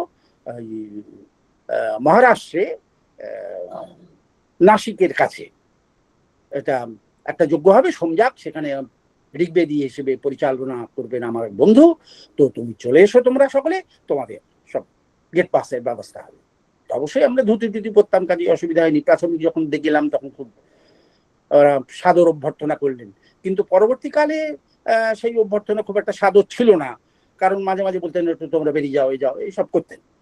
কিন্তু আবার যেহেতু পট্টাভিরাম শাস্ত্রীর আমরা ছাত্র পরম্পরা, অতএব বেশি কিছু বলতে সাহস পেতেন না। আর যখন যজ্ঞর ছবি তোলা হতো তখন কিন্তু একজন আমরা ছবি এক্সপার্টকে নিয়ে গিয়েছিলাম, তো তখন কিন্তু বাইরে থেকে, ও আর ভেতর তাদের ঢুকতে দিতেন না। আর পজিশন নেওয়া চলবে না, যেমন যেমন বাইরে ঘুরে তুলতে পারো তোলো। তো সেখানে আমি দেখেছি ওদের ধারার মধ্যে কিন্তু তখন অমিল তৈরি হয়ে গেছে। ঋগ্বেদী যিনি পুরোহিত ছিলেন, তিনি মূলত ছিলেন মীমাংসা শাস্ত্রের পণ্ডিত, মীমাংসক। যখন বলা হচ্ছে যে সোম পান করতে হবে আহুতি দেওয়ার পর, যে সোমটা থেকে যাবে সোম পাত্রে, সেইটাকে ওই হাত দিয়ে এরকম ভাবে, এরকম লম্বা একটা এর মতন হয়, ওই ফ্লাওয়ার ভাসের মতন হয়, কাঠের তৈরি, তার উপরে এরকম হাত দিয়ে ঢাকতে হয়, ঢেকে মন্ত্র পাঠ করতে হয়। তো এই নিয়ে দেখা গেল যে পুরোহিতদের মধ্যে ডিফারেন্স অফ ওপিনিয়ন হয়ে গেল। তখন একদল বললেন যে না, ওই হাতটা দিয়ে ঢাকতে হবে, সেই হাতটা দিয়ে কিরকম ভাবে ঢাকবে। একদল বললেন যে আকাশবৎ তঙ্গুলয়ো ভবন্তি, আপস্তম্ভ চৌতুসূত্রে বলা হচ্ছে যখন ঢাকবে তখন আঙুলগুলো যেন আকাশের মতো হয়। আকাশের মতো কি, তার ওনারা ব্যাখ্যাকাররা বললেন যে আকাশবত্যম অবকাশবত্যম, এই যে আঙুলগুলো ফাঁক থাকবে এইটাই হলো আকাশ, এর মাঝখানে ফাঁক ফাঁক থাকবে। কিন্তু যিনি পুরোহিত প্রধান সেই কর্ম করাচ্ছেন তিনি মীমাংসক, তখন ঋগ্বেদীয় পুরোহিত ঝগড়া যখন হচ্ছে তখন ঋগ্বেদীয় পুরোহিত বলেন বলো এখানে কি আছে, তুমি তো মীমাংসক, বেদ মীমাংসাই তোমার কাজ। তখন তিনি বললেন না, আকাশবৎ, ভুল বললাম, ওরা বলেছিলেন হাতটা এইরকম ভাবে পাত্রের উপরে এইরকম ভাবে থাকবে, লম্বা হয়ে আকাশের দিকে আঙুলগুলো থাকবে। মীমাংসক বললেন না, ওটা মানে নয়, মানে হচ্ছে অবকাশবাক্যাঙ্গুলয় ভবন্তি, যে আঙুল দিয়ে চাপা দেবে সেইগুলোর মধ্যে যেন ফাঁক থাকে, আঙুলগুলো এরকম জোড়ানো থাকে। তো যাই হোক, তাদের মধ্যে মতভেদ হয়ে গেছে। কিছু জায়গায় দক্ষিণ ভারতে আমি বিভিন্ন লোকের কাছে শুনেছি যে সোমযাগ হচ্ছে, এবং যখন একবার উজ্জয়িনীতে ওরিয়েন্টাল কনফারেন্স হলো, সেখানেও একটা যজ্ঞের ব্যবস্থা করা হয়েছিল সকলকে দেখাবার জন্য। তো সেখানেও আমি দেখেছি যে ওদের মধ্যে মতভেদ তৈরি হচ্ছে, বিশেষত আপস্তম্ভ সৌতসূত্র এবং কাত্যায়ন সৌতসূত্রের মতাবলম্বীদের মধ্যে অনেক মতভেদ আছে। একজন শুক্ল যজুর্বেদী, একজন কৃষ্ণ যজুর্বেদী। তো মতভেদ থাকতেই পারে, এবং সোম পাওয়া যাচ্ছে না। শতপথ ব্রাহ্মণ বলল যদি সোম না পাওয়া যায়, সোমলতা না পাওয়া যায়, কারণ সোমলতার থেতে সেই রসটা নিগড়ে সেই রস দিয়ে যজ্ঞ হবে। সোমলতা যদি না পাওয়া যায় তাহলে যজ্ঞ হবে কি করে। তখন শতপথ ব্রাহ্মণ বললেন যে সোমা ভাবে পুতিকম অভিসীনুয়াত, যদি সোম না পাওয়া যায় তাহলে পুতিক, পুতিক মানে এরা বলছেন পুঁইশাক, তো পুতিক দিয়ে ওই তার রস থেকে যজ্ঞ করতে হবে। এবং সোমলতার আমি দেখেছি যে যে রস বেরোয় সে কিন্তু খুব রস বেরোয় না, গাছটাকে দেখতে একেবারেই বর্তমানে মানি প্ল্যান্টের মতন, এবং মানি প্ল্যান্টের সেই ডাঁটার থেত দিয়ে খুব একটা যে রস বেরোয় হয় তা না, এবং বৈদিক যুগেও বেরোতো না। তার জন্য একটা আলাদা কলসি রেখে দিতে হতো, সেই কলসির জল দিয়ে বছরটি বড়ি দিয়ে আগের দিন সেই জল নিয়ে আসতে হতো নদী থেকে, সেই জল মাঝে মাঝে ছেটাতে হতো, ওই রসটা একটু ভিজে যেত, তারপর নিগড়ালে সেখান থেকে রস বেরোতো। তা এই যে পরিক্রমা পাঞ্জাব থেকে বাংলায় যখন এলো, এ কতদিনে এলো, মনে হয় গুপ্ত যুগের কাছাকাছি সময়ে কিছু কিছু ওই বৈদিক ব্রাহ্মণরা ভারতবর্ষে বাংলাদেশের এই অঞ্চলে প্রবেশ করেছেন। বাংলা তখন বিশাল বাংলা, তার কারণ তখন খানিকটা বিহারের ছিল বাংলার মধ্যে, উড়িষ্যার খানিকটা বাংলার মধ্যে, উত্তরবঙ্গ টঙ্গ সব বাংলার মধ্যে, এবং এখানে সব কোল ভিল সাঁওতাল মুন্ডা ইত্যাদি ইত্যাদি রাজবংশী হ্যান ত্যান ইত্যাদি সব জোনাল পিপলরা আছে, ট্রাইবাল পিপলরা আছে। তো তাদের সঙ্গে সংঘর্ষ করে এখানে কিন্তু বেদকে প্রতিষ্ঠিত হতে হয়েছিল। আর এই এতদিন আসার ফলে সব অনেক উল্টোপাল্টা হয়ে গেছে।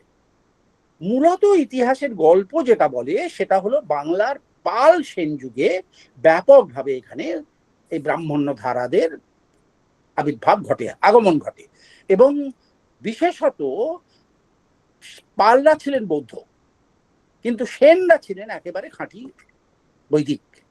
তারা তাদের যজ্ঞ করবার জন্যে ওই তারা কর্ণাটকী ব্রাহ্মণ ছিলেন, তারা ওই ইয়ের থেকে আমাদের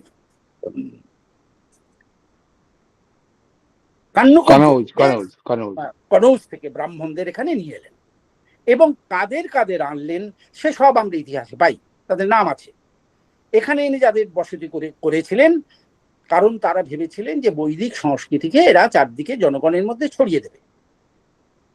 এদের মধ্যে ভবদেব ভট্ট, ভট্ট হলায়ুধ ইত্যাদি ইত্যাদি সব পণ্ডিতেরা ছিলেন। এখানকার ব্রাহ্মণদের এই যজ্ঞ করবার জন্য আনিয়ে তাদের কিন্তু ওই রাঢ় অঞ্চলে, বর্ধমান, বীরভূম এই অঞ্চলে তাদের এক একজনকে এক একটা গ্রাম দিয়ে দিয়েছিলেন যে তোমরা সব এখানে থাকো। এর আগে ব্রাহ্মণরা কিন্তু আগের যজ্ঞ যখন হতো বৈদিক যুগে, তখন কিন্তু কেউ জমি নিতেন না। বাসীয় বা সিল্কের কাপড় দাও, সোনা দাও, হাতি দাও, ঘোড়া দাও, যা নিয়ে আমরা চলে যাব, এখানে আমরা থাকবো না। কারণ এটা তো বাংলা তো খুব বাজে জায়গা, মূল খণ্ড ছাড়া বাকি জায়গা এত অপবিত্র, এবং বিশেষত বাংলা বিহারের এই অঞ্চলটা এত অপবিত্র যে এখানে এলে ঢুকলেই প্রায়শ্চিত্ত করতে হবে। সূত্রে বলা হলো যে অঙ্গ বঙ্গ কলিঙ্গেশু সৌরাষ্ট্রম মগধেশু চ, মগধ হচ্ছে বর্তমান বিহারে, তাহলে অঙ্গ বঙ্গ কলিঙ্গ সৌরাষ্ট্র মগধ এই সব দেশে যদি তীর্থ যাত্রার জন্য যাও তাহলে ঠিক আছে, এছাড়া অন্য কোনো কারণে যদি যাও তাহলে প্রায়শ্চিত্ত করে গোবর খেয়ে ওই হলফনামা দিয়ে তারপরে দেশে ফিরতে হবে। এত অপবিত্র এই দেশ। আবার অথর্ববেদে বলা হচ্ছে যে এই দেশটা এত বাজে, যেখানে বাঘ আছে, এখানে মশা আছে, আহত এই সমস্ত দেশে ব্রাহ্মণরা থাকবে না, ব্রাহ্মণ্য বসতি হবে না। তো এত বিদ্বেষ নিয়ে তারা এখানে এসেছিলেন। কিন্তু আসার পর যখন জমিদারির রস পেলেন, যেন গ্রামের জমিদারি সেই দেখাশুনো, টাকা তোলা ইত্যাদি সবই করতেন, তারপর দক্ষিণা যা পেতেন, তো সেই নিয়ে তারা কিন্তু বড় লোক হয়ে গেলেন। এবং এই যে রাঢ় অঞ্চলে ব্রাহ্মণদের প্রথম বসতি দিলেন সেন বংশ রাজারা, সেই ব্রাহ্মণরা রাঢ়ী বলে পরিচিত, কারণ রাঢ় অঞ্চলে তাদের বসতি হয়েছিল। এরপর চলছিল, কিন্তু কিছুদিন পরে উত্তরবঙ্গের রাজা তিনি তার বাড়িতে একটি চিল পড়ল। তো এটা একটা প্রায়শ্চিত্ত, সকলে বললেন এটা প্রায়শ্চিত্ত যজ্ঞ করতে হবে তোমাকে।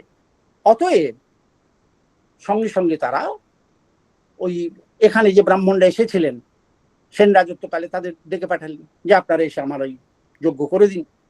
এখানকার ব্রাহ্মণরা কিন্তু সেদিক থেকে খুব বলবো সত্যবাদী ছিলেন, বললেন না আমরা করতে পারবো না, কারণ দীর্ঘকাল আমরা এইসব যজ্ঞ টজ্ঞ করি না, আমরা সব যজ্ঞ ভুলে গেছি, আমাদের যজ্ঞ ঠিক নেই। তখন ওই সেই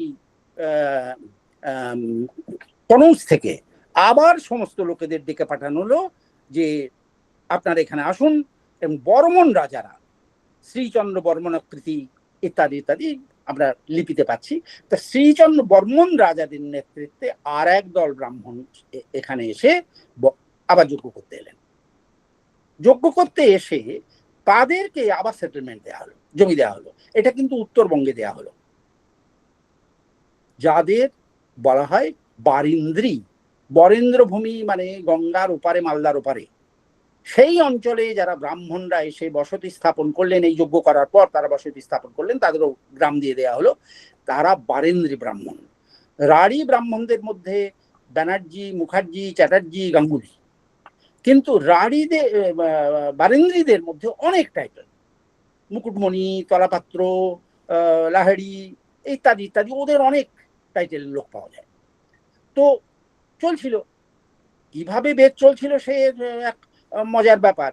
এখানে যে বেদ চলছিল আর পাঞ্জাবের যে বেদ, ঋগ্বেদ আদি প্রভৃতি, তা কিন্তু এক নয়, তার ব্যাখ্যাও এক নয়, মন্ত্রও কোনো কোনো জায়গায় গড়বড় হয়ে গেছে। তার কারণ দেখা যাচ্ছে যে হলায়ুধ সেন যুগের তিনি একটি বই লিখেছিলেন ব্রাহ্মণ সর্বস্ব।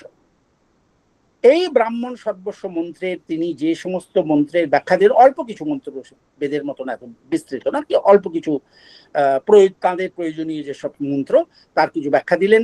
পরবর্তীকালে গুণবিষ্ণু আরেকটি এই জাতীয় বেদের ব্যাখ্যামূলক গ্রন্থ লিখলেন, সেটাও সিলেক্টেড কিছু মন্ত্র। কিন্তু দেখা গেল এই ব্যাখ্যার সঙ্গে প্রকৃত বেদের ব্যাখ্যার কোনো মিল নেই। অর্থাৎ সায়নাচার্যের যে ব্যাখ্যা, যে ব্যাখ্যা পৃথিবীতে প্রামাণ্য, সেই বেদের ব্যাখ্যার সঙ্গে মিল নেই। তার মানে পাঞ্জাব থেকে বাংলায় আসার পথে কিন্তু তার পরিবর্তন হয়ে গেছে, তার দেবতা পরিবর্তন হয়ে গেছে।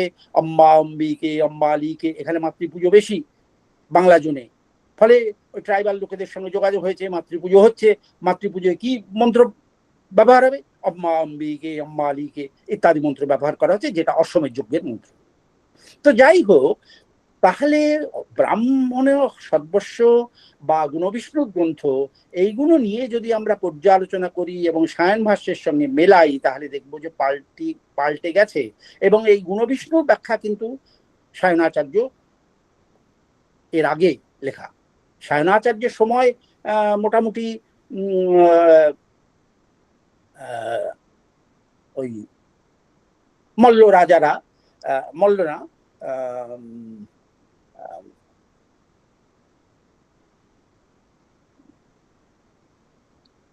যাই হোক বলছি, তুঙ্গভদ্রা নদীর তীরে এটা বিস্তৃত হয়েছিল। এবং সায়নাচার্যের দাদা ছিলেন মাধবাচার্য, তাকে একবার মুসলমানরা ধরে নিয়ে যায়। তারপর তিনি হরিহর বুক্ক বংশ, হরিহর বুক্ক এবং তার ছেলেদের, তিনি ছিলেন প্রধানমন্ত্রী, অর্থমন্ত্রী ইত্যাদি, কিন্তু তিনি ছিলেন শঙ্করাচার্যের পন্থী। তো তিনিও ভাবলেন যে তাহলে আমার যা চলে গেল। ফলে তিনি এসে রাজাকে বললেন, আমি আর পারবো না রাজ্যপাট চালাতে, আমার এখন বেদ পাঠের সময় হয়েছে। কারণ শাস্ত্রে বলা হয়েছে 50 অর্ধে বনম ব্রজেত, 50 হয়ে গেলে সব রাজ্যপাট ছেড়ে বনে চলে যেতে হবে, সেখানে তাত্ত্বিক আলোচনা করতে হবে, আমি তোমার রাজ্য চালাবো না। তো হরিহর বুক্ক তখন বললেন যে দেখুন, একটা যুদ্ধ চলছে, আপনি এই সময় চলে যাবেন, আপনি প্রধানমন্ত্রী, অর্থমন্ত্রী, অনেকগুলো পোস্টে আছেন। তিনি বললেন ঠিক আছে, আমাকে ছেড়ে দাও, আমি চলে যাব। তো আমার ভাই, তাকে তুমি দায়িত্ব দাও। তা সায়নাচার্য এবং তার ভাই মায়নাচার্য, এদের কিছু কিছু দায়িত্ব দেওয়া হলো, আর সব উনি যাদের বলে দিলেন তাদের দায়িত্ব দেওয়া হলো। কিন্তু তিনি অরণ্যে গেলেন, বানপ্রস্থে গেলেন। তিনি বানপ্রস্থে গিয়ে ওর কাছাকাছি কোনো জায়গাতে তিনি থাকতেন, যার জন্য যখনই কোনো সংশয় হতো, যখন ভাষ্য লেখা হচ্ছে, তারপর যখন যুদ্ধ মিটে গেল, সমগ্র দক্ষিণ ভারত মুসলমানের অধিকারে চলে গেছে, একমাত্র হিন্দু বংশ হলো ওই বুক্ক বংশ, হরিহর ডাইনেস্টি। তো এই বুক্ক বংশের রাজারা তখন সায়নাচার্যকে বললেন যে আপনি বেদের ভাষ্য লিখুন। এটাও কিন্তু সেদিনকার কথা। বেদ যদি হাজার হাজার বছর অনাদি হয়ে থাকে, তার ব্যাখ্যা কিন্তু লেখা হচ্ছে সায়নাচার্যের হাতে। তার আগে কিছু কিছু নিরুক্ত প্রভৃতি বেদাঙ্গের যে ব্যাখ্যা আছে, সেটা টুকরো টুকরো মন্ত্রের কথা আছে। সমগ্র বেদ ধরে ধরে, প্রতিটা মন্ত্র ধরে ধরে প্রথম ব্যাখ্যা করেছিলেন সায়নাচার্য। যদিও তার আগে কয়েকজন ব্যাখ্যাকার ছিলেন, তাদের নাম পাওয়া যায়, হয়তো তাদের মেটেরিয়ালস সায়নাচার্য তার নিজের ব্যাখ্যার মধ্যে ব্যবহার করেছেন, এবং 3 জনের নাম তো পাওয়াই যায় যে এর সাহায্য নেওয়া হয়েছে। তো এই যে বেদ গড়ে উঠলো, তাতে দেখা যাচ্ছে যে দক্ষিণ ভারতের একরকম সম্পূর্ণ ব্যাখ্যা, এবং সায়নের ব্যাখ্যাকে আমরা প্রাধান্য দিই এই কারণে যে সায়ন যখন কোনো কথা বলছেন, তার সাপোর্টে যেখানে যা কিছু প্রমাণ আছে সব কিন্তু এক কাট্টা করছেন এনে, যে এইখানে এই আছে, এইখানে এই আছে। তিনি হয়তো তার সঙ্গে মত ভিন্ন হচ্ছে, তাও তিনি সেখানে উল্লেখ করছেন। এবং তিনি বলছেন, তিনি নিজে, তার দাদা কিন্তু অদ্বৈতপন্থী, শঙ্করাচার্যের মতাবলম্বী, অথচ তিনি বেদ ব্যাখ্যা করতে গিয়ে বলছেন যে আমি অদ্বৈতের কথা সব যে বলবো তা না, আমি মূলত মীমাংসক ধারার ব্যাখ্যা করব, যজ্ঞ মীমাংসকদের ধারা নিয়ে। তবে যেখানে যেখানে আধ্যাত্মিক তত্ত্বের অত্যন্ত প্রাধান্য, সেখানে আমি কিন্তু আধ্যাত্মিক তত্ত্বের কথা বলবো। এই কথাটি তিনি বললেন ঋগ্বেদের প্রথম মণ্ডলের অশ্ববামীয় সূক্ত ব্যাখ্যা করতে গিয়ে, এবং সেইটি কিন্তু ঋগ্বেদের সবচেয়ে বড় সূক্ত এবং সমগ্র বৈদিক সাহিত্যের সবচেয়ে বড় সূক্ত। কাজে অশ্ববামীয় সূক্ত একটা বিখ্যাত সূক্ত। এইসব নাম নিয়ে বিভ্রান্ত হওয়ার কিছু নেই, কারণ অশ্ববামীয় মন্ত্রটা আরম্ভ হচ্ছে অশ্ব বামস্য পলিতাস্য শিরা ইত্যাদি ইত্যাদি। এই অশ্ব বামস্য প্রথম দুটো শব্দ, সেই তাকে নিয়েই সমগ্র সূক্তটার নাম হচ্ছে অশ্ববামীয় সূক্ত। তো অশ্ববামীয় সূক্তের ব্যাখ্যায় তিনি বললেন যে বেদের কিন্তু আধ্যাত্মিক ব্যাখ্যা আছে, যেটা হয়তো বৈদান্তিকরা পরবর্তীকালে করেছেন। কিন্তু আমি ওর দিকে যাব না, আমি যেখানে স্পষ্ট দেখা যাচ্ছে আধ্যাত্মিকতা ছাড়া অন্য কোনো গতি নেই, আমি সেখানে আধ্যাত্মিক ব্যাখ্যা করব, কিন্তু আমি মূলত যাজ্ঞিক ধারার ব্যাখ্যাই দেব। তো বাংলায় এসে সেই ব্যাখ্যা চলে গেল, অত হাজার হাজার মন্ত্রের আর পড়া হচ্ছে না, কারণ এখানে কোনো গুরুকুল গড়ে ওঠেনি। এখানে বৌদ্ধ আর জৈন সংস্কৃতি এত প্রবল ছিল যে গুরুকুল গড়ে ওঠার সুযোগই হয়নি। আর উত্তর ভারতের সমগ্র জায়গাতে কিন্তু গুরুকুল সিস্টেমে পড়াশোনা চলত। সুন্দর এতে আমাদের প্রাতিসাক্ষ্য গ্রন্থগুলোতে বলা হয়েছে যে কিরকম ভাবে করতে হবে। গুরু পূর্ব মুখে বসবেন, শিষ্য উত্তর মুখে বসবেন, যাতে ওই হাত চলছে, স্বর উচ্চারণ হচ্ছে, এই দুটো ফিক্স থাকে। এবং শব্দ যে পরিবর্তন হতে পারে, আপনার একটা খেলা আছে যে আমি কানে কানে একজনকে একটা সব কথা বললাম, সে আবার তারপর পরের লোককে বললো, সে আবার তারপরের লোককে বললো, এরকম করে 25 জন হয়তো বসে আছি, লাস্টেই শব্দটা ঘুরে ঘুরে আমার কানে পড়লো। তখন কিন্তু এসে দেখবো যে প্রথম যে শব্দটা আমি বলেছিলাম, আমার যে শব্দটা আমার কানে এলো, দুটো শব্দের মধ্যে ফারাক হয়ে গেছে। এটা একটা খেলা। ঠিক সেই রকম ভাবে শব্দ বলতে বলতে এত হাজার হাজার মন্ত্র, প্রত্যেকটি স্বর আলাদা আলাদা, তখন তার বিকৃতি ঘটবেই। এই জন্যে এরা বলেছিলেন যে বেদ লেখা হবে না এবং গুরু পরম্পরায় চলবে। আর দ্বিতীয়ত সবচেয়ে বড় ইম্পর্টেন্ট যে কথা, 12 বছর পর ট্রেনিং নিতে হবে প্রত্যেক গুরুকে। 12 বছর পর হিমালয়ের একটা জায়গাতে কনফারেন্স হবে এবং সেখানে গিয়ে প্রত্যেকে নিজের বেদ উচ্চারণ করবেন। বিভিন্ন প্রভিন্সের লোক উচ্চারণ করতে করতে যার সঙ্গে আলাদা হয়ে যাবে, বলে তুমি এটা কোথায় পেয়েছো, এটা তো অরিজিনাল ছিল না। ফলে বেদের কিন্তু রেকটিফিকেশন হয়ে যাবে, মন্ত্রের মধ্যে কোনো ত্রুটি আর ধরা পড়বে না। এটা একটা পন্থা ছিল। আর একটা পন্থা ছিল যে বেদের বিভিন্ন পাঠ, ঘন, মালা, জটা, পদ ইত্যাদি ইত্যাদি, যে মন্ত্রগুলোকে আমরা দেখি, সেই মন্ত্রগুলো প্রকৃতপক্ষে ওই তাকে বলে সংহিতা পাঠ। মানে বেদের মন্ত্রে এইভাবে মন্ত্রগুলো ধরা আছে, এর নাম সংহিতা পাঠ। এই সংহিতা পাঠের পর সেইটাকে ওই যখন প্রত্যেকটা পদ এর মধ্যে যেটা আছে তাকে ভেঙে দিতে হবে, এটা হলো পদপাঠ। পদপাঠটা কিরম হবে? যেমন ঋগ্বেদের প্রথম মন্ত্র, অগ্নিমিড়ে পুরোহিতম যজ্ঞস্য দেবম ঋত্বিজম হোতারম রত্নধাতমম। তাহলে শব্দগুলোকে সন্ধি যুক্ত করা আছে, সমাস যুক্ত করা আছে, এগুলো হল সংহিতা পাঠ। সংহিতা পাঠ ঋষিরা যে পাঠকে প্রথম দর্শন করেছিলেন, এটাই কিন্তু বেদ মন্ত্র। বাকি তার যেগুলো বিকৃতি হবে, পদপাঠ ইত্যাদি ইত্যাদি, সেটা কিন্তু বিকৃতি এবং সেটা কিন্তু মন্ত্র নয়। যখন পদপাঠ করা হচ্ছে তখন সেই মন্ত্রটাকে আবার বিকৃতি করা হচ্ছে, ভেঙে দেওয়া হচ্ছে। অগ্নিম ইড়ে শব্দ সন্ধি ছিল, সেখানে ভেঙে দিতে হবে, অগ্নিম ইড়ে পুরোহিতম যজ্ঞস্য দেবম, এইভাবে পদগুলো ভেঙে দিতে হবে।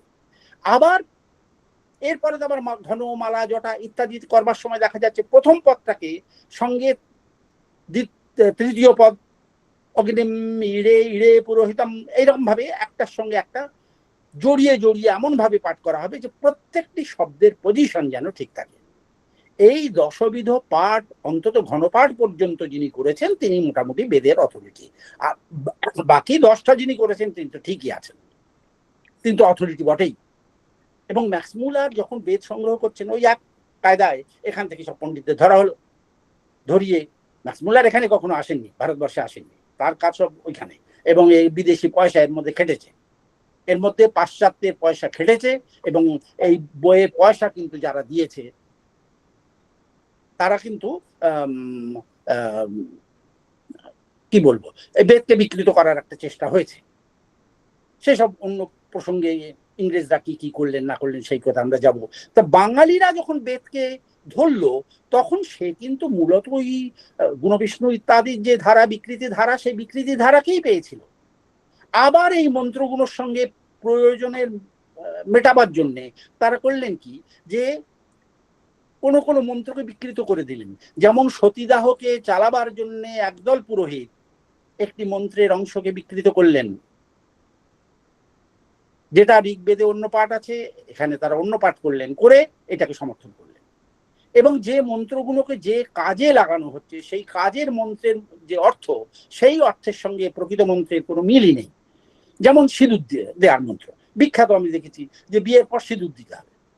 বাংলার বাইরে কিন্তু সিঁদুর ফিঁদুর কেউ পারে না, যদিও সিঁদুরটা খুব দরকারি, মুসলমান রাজত্বে এখানে আমরা আছি, এটা খুব প্রয়োজনীয় এবং তার সামাজিক প্রয়োজনীয়তা অস্বীকার করার উপায় নেই, কিন্তু সিঁদুরের মন্ত্র পাবে কোথায়? ফলে ওই সিন্ধুর উচ্ছ্বাসে বলে একটি ঋগ্বেদ মন্ত্র, সামবেদ আছে মন্ত্রটি, এই মন্ত্রটি তারা ব্যবহার করতে লাগলেন। কিন্তু তার সঙ্গে সিন্ধুর উচ্ছ্বাসের সঙ্গে এই সিন্ধু শব্দের সঙ্গে সিন্দুর শব্দের মিল দেখিয়ে তারা বললেন ওই মন্ত্রটা ওইখানে। এইভাবে তারা করতে আরম্ভ করলেন এবং এই নিয়ে একদল পণ্ডিত কিন্তু বারবার বলেছিলেন যে তোমাদের কিন্তু ব্যাপারটা ঠিক হচ্ছে না, তোমরা মন্ত্রটাকে ঠিক জায়গায় প্রয়োগ করতে পারছো না। কিন্তু যারা মীমাংসকরা প্রয়োগ করেছেন, অনেক বিচার টিচার করে প্রয়োগ করেছেন। নিরুক্তকার এসে বললেন যাস্কো, বেদাঙ্গ শাস্ত্র নিরুক্ত, তিনি বললেন যে তুমি একটা গাছে একটা ঘটে পল্লব দিচ্ছ, পল্লব দিয়ে বলছে অয়মুরিয়াবত বৃক্ষ উজ্জীব ফলিনী ভব, তুমি বেঁচে ওঠো, তুমি ফল দাও, হ্যান ত্যান। তো ইত্যাহ ছিন্নন, গাছটাকে ছেটে দিয়ে তুমি বলছো যে তুমি ফল দাও, এটা আবার কি? এটা কি এর সঙ্গে কি সম্পর্ক? তো বাংলায় এসে বিকৃতি বেদকে আমরা পেয়েছি এবং যখন গীতাতে এসে আমরা যজ্ঞকে পেলাম, তখন দেখলাম যজ্ঞের বিভিন্ন ব্যাখ্যা আরম্ভ হয়ে গেছে। যে যজ্ঞ খালি অগ্নিতে ঘি ঢাললেই হবে না, ও জপযজ্ঞ, জ্ঞানযজ্ঞ, শ্রদ্ধাযজ্ঞ ইত্যাদি যজ্ঞের সব বিভিন্ন ধারার কথা বলতে আরম্ভ করল। এখানেও তাই হলো, বাংলাদেশে যে বেদ চললো সেই বেদ আর উত্তর ভারতের বেদ এক নয়।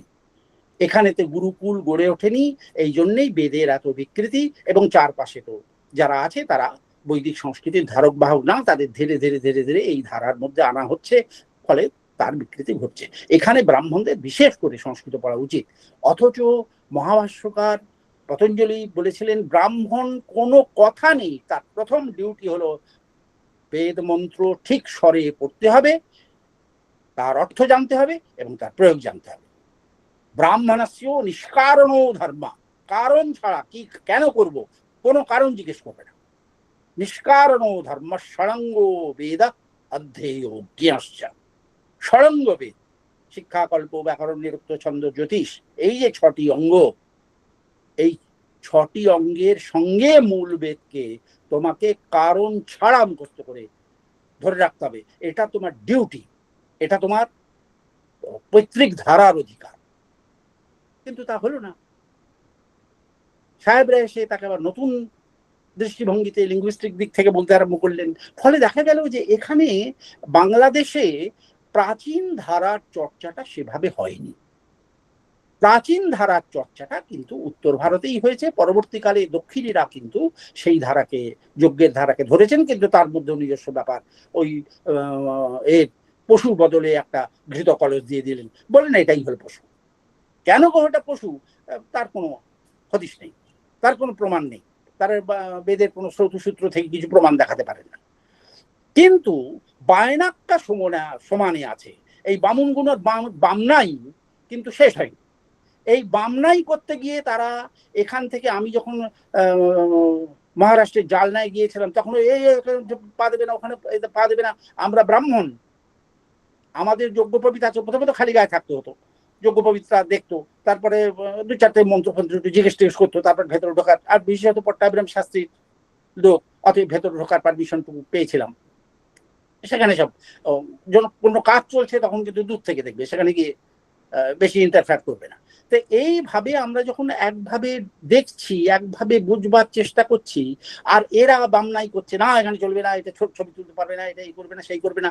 তার আগে কিন্তু দক্ষিণ ভারত থেকে জার্মান এবং অন্যান্য দেশ পুরো যজ্ঞের ছবি তুলে নিয়ে চলে গেছে উইথ ভয়েস রেকর্ডার। তারা সেইখানে সেই মন্ত্র বেলাচ্ছে, করাচ্ছে, আর এখানেতে গিয়ে তারা বলছে না এসব চলবে না। এই কথা প্রসঙ্গে আমার মনে পড়ছে, এই আমাদের সময় চলে যাচ্ছে, যে আমার এক মাস্টারমশাই ছিলেন,